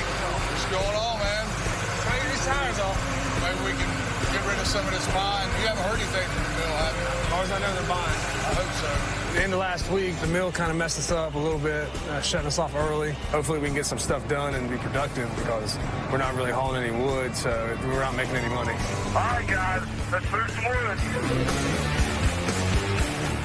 That sure is nice to get your truck back. Y'all need to stay on your toes. Maybe you could quit whining now. I'm coming out. For the first 2 days of the week, Bobby's crew is split between 2 tracts. While most of the crew works to clear the remaining wood at the Smith tract, over at the Buckle tract, Simitrio continues to cut, getting wood down for the soon-to-arrive crew, while EJ and Durley finish sanding the road. I can use some more sand there, EJ.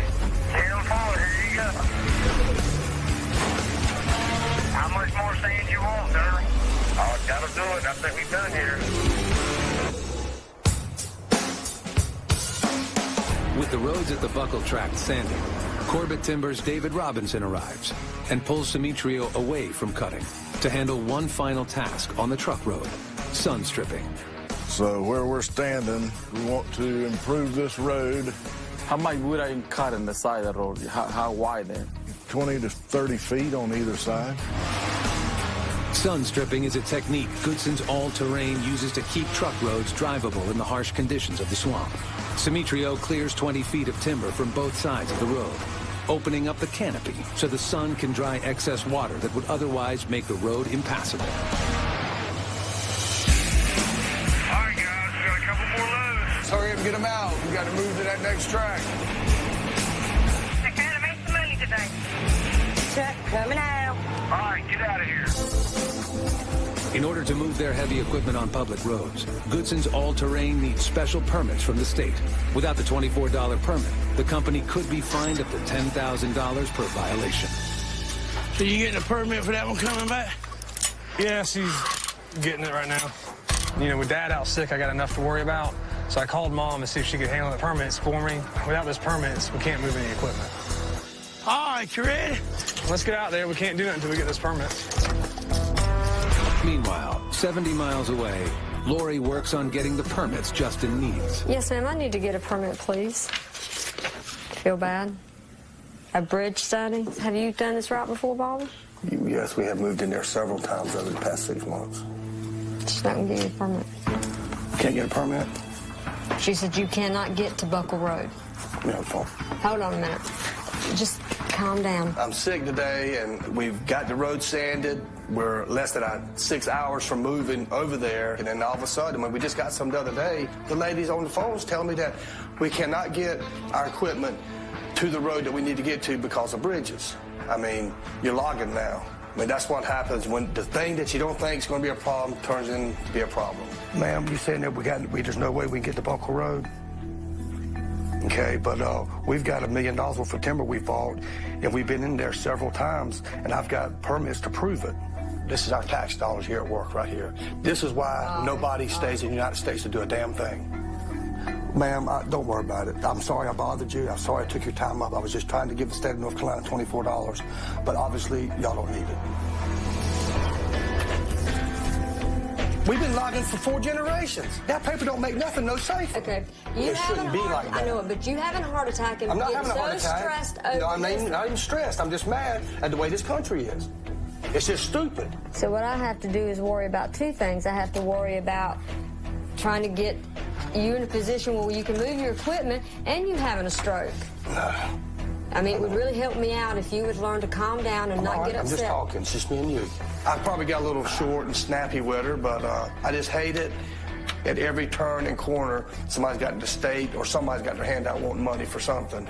And it just makes it hard to do business here. I could handle this and get it where we'll get the permit. Good thing about having your office in your house, I can come to work in my house coat. Good. And I will get it done first thing in the morning. Hopefully the information that the lady had in front of her today is wrong, and Laura's going to call in the morning and just try again tomorrow with a different person, because obviously it matters who you get, where you get permits to, and because we've been in and out of this place numerous times and we've never had issues. Well, we wound up with 19 today, Bobby. We're probably going to be here half a day tomorrow. Well, it'll probably take us that long to get the permit situation straight. All right, I'll see you in the morning, man. Bye. Bye. Called Dave, and we did have some good news. They ended up with 19 loads, and thank God there's more wood there than we anticipated, because they'll be there half a day tomorrow, which hopefully that'll give us time to get the permit stuff situated. I'm going to lay down. Okay. Coming up, a crew member unexpectedly goes down. When I was coming down the street, I freaked out.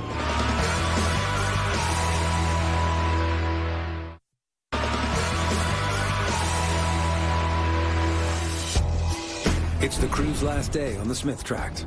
And with only 7 hours before the remaining equipment will make the move to the Buckle tract, Bobby's entire operation hangs on a $24 permit needed to move heavy equipment over the public roadways. Hey, Joe, what's the deal on the permits? Yeah, Mom, she's working on it right now.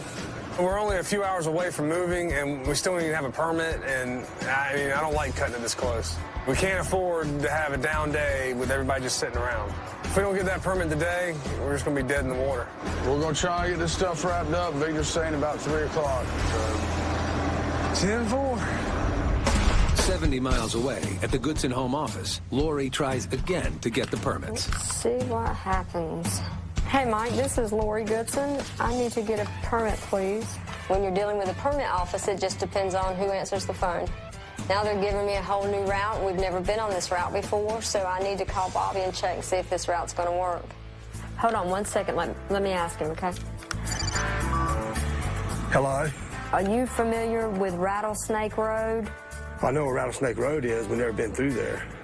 Yep, he knows exactly where it's at. Okay, he's going to route you that way. All right. Got a whole new route.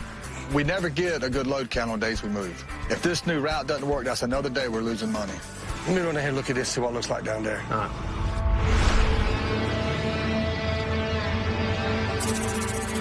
Kind of ominous name, Rattlesnake. It must be crooked. So much for cutting through. It's a dead end. Well, I know what we're going to do now. Without a way to move his equipment to the next tract, Bobby's entire operation comes to a dead stop. If a solution isn't found fast, Goodson's all-terrain stands to lose $13,000 each day they are down. We've got permits here for years, and all of a sudden, we couldn't get a permit for us. Said we couldn't cross the bridges, and we just crossed them 2 days before that with the permit. Maybe they need to get out of the office and check the bridges instead of trying to find us roads at dead end. Bobby calls Justin to update him on the situation. Yeah, that guy said we could use Rattlesnake Road. Well, I just went down there and looked at it. It's a dead end. You got to be kidding me. There's got to be something we can do. I don't know what we're going to do. Well, have you checked the date on the permit we used to move the equipment last week? Huh? Hang on, let me check the date. Yeah, it says it's good till tomorrow. Why don't we just use that one? Let's do it. I don't know why none of us thought of this before. I guess the move just had everyone distracted, or maybe Mom and Dad were just having a senior moment. But We just moved the equipment over to Buckle last week, so the dates on the permit should be good. I just got to print them off, and we'll be good to go. For a minute there, I really didn't know what we were going to do. Sometimes you have to think quick on your feet, and you got to be creative to come up with solutions to work out here in the swamp. And fortunately, Justin is better in that area than I am, and found a way to keep us logging. I knew that was the reason I kept him around. That's it. Getting permits. With the permit in place and the route clear, the move must be completed before the old permit expires at the end of the day, or the crew will be stranded on the Smith tract, and Goodson's all-terrain will come to a standstill. There's about 18 mats up there. We'll get him to set the trailer right here and go ahead and get those mats loaded up. Oscar, we got to get 2 sawbucks and the scales and carry that to the highway.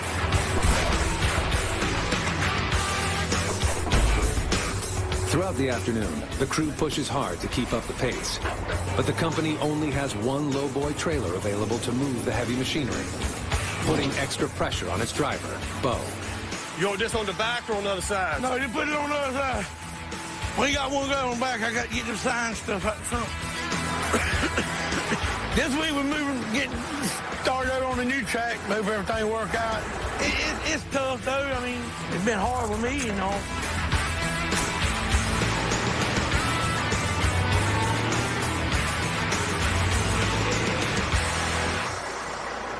Boy, that looks professional. Glad to get this one off the highway. You get any mailboxes? I don't think so. No mirrors, no mailboxes? I can't see back that far. Cranking it up. I ain't ready. What y'all doing? Let's go. Who you hollering at? This ain't eat damn monkey bang. You don't understand that. Sir. You know how bad I feel. You want to make me walk with every. You're not feeling good? What's the matter? It's like a sharp pain where your sternum is, and it hurts really at times. You better have that checked out. Yeah, I'm finna drop low. I'm gonna go kind of knock off a little early. I'm gonna run to the doctor. I got a little hurt right below my sternum. To get checked out. So you're gonna go to the doctor? Yes, I'm sure I am. All right, feel better, buddy. Thank you. Got me a little worried. I don't know what it is. I'm not no good. Nobody did, so I want to find out what's going on. Get back to work tomorrow.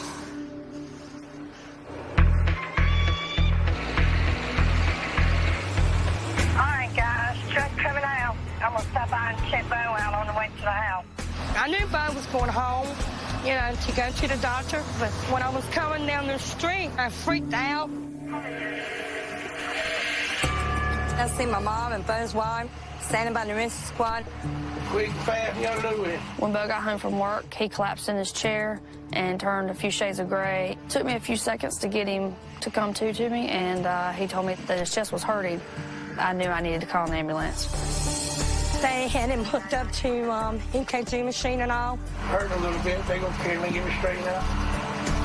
The heart condition runs in the family.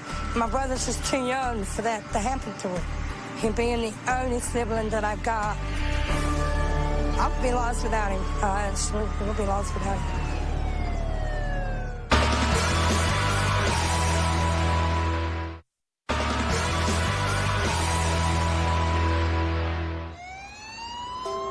Trucker Bo Malpas has been taken to the hospital by ambulance, complaining of chest pains.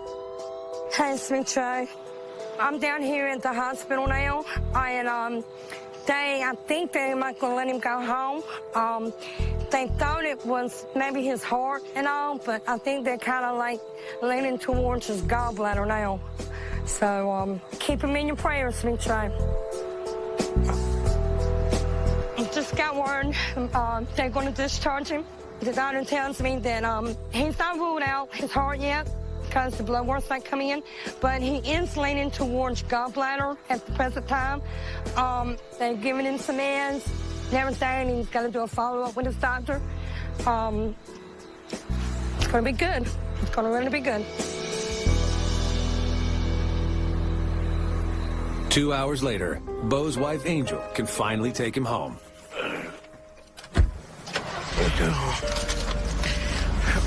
Didn't mean to scare you, did, baby? I was scared myself. That scared me, too. I know. I'm not asking you to change who you are. I'm just asking you to take pause. I know, baby. I can't make it without you. And I mean without you at all. Like, if you were not here, me and the kids could not make it. But I'm going to tell you, you and the youngins, y'all mean the world to me. Moments like this means a lot to you. It means it's an important part of life. It makes you think about a lot of things. Makes you think about your family quick. It's all right, baby. It's all right. That's not on my agenda at this moment, leave my family like that. I love y'all. First thing I'm doing in the morning when I wake up is thank God for giving me the next day, the next minute, because you're not guaranteed the next second. So if He gives you another minute, something you need to be thankful for.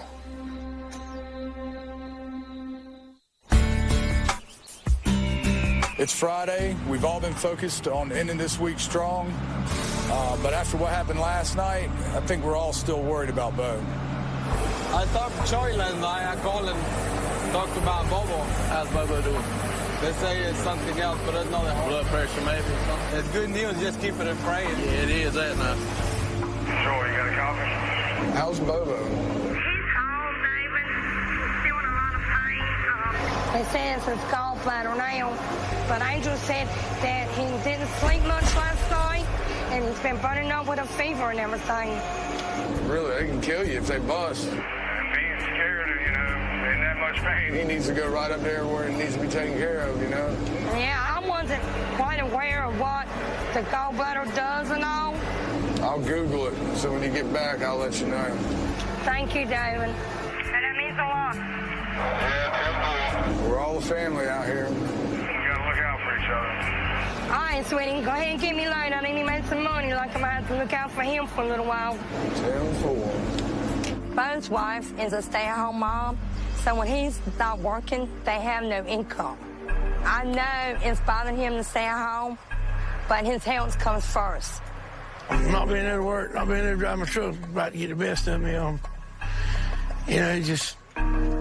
That's what I depend on to make my living. I'm 41 years old, so it's time now to change my ways and try to live healthy, I reckon.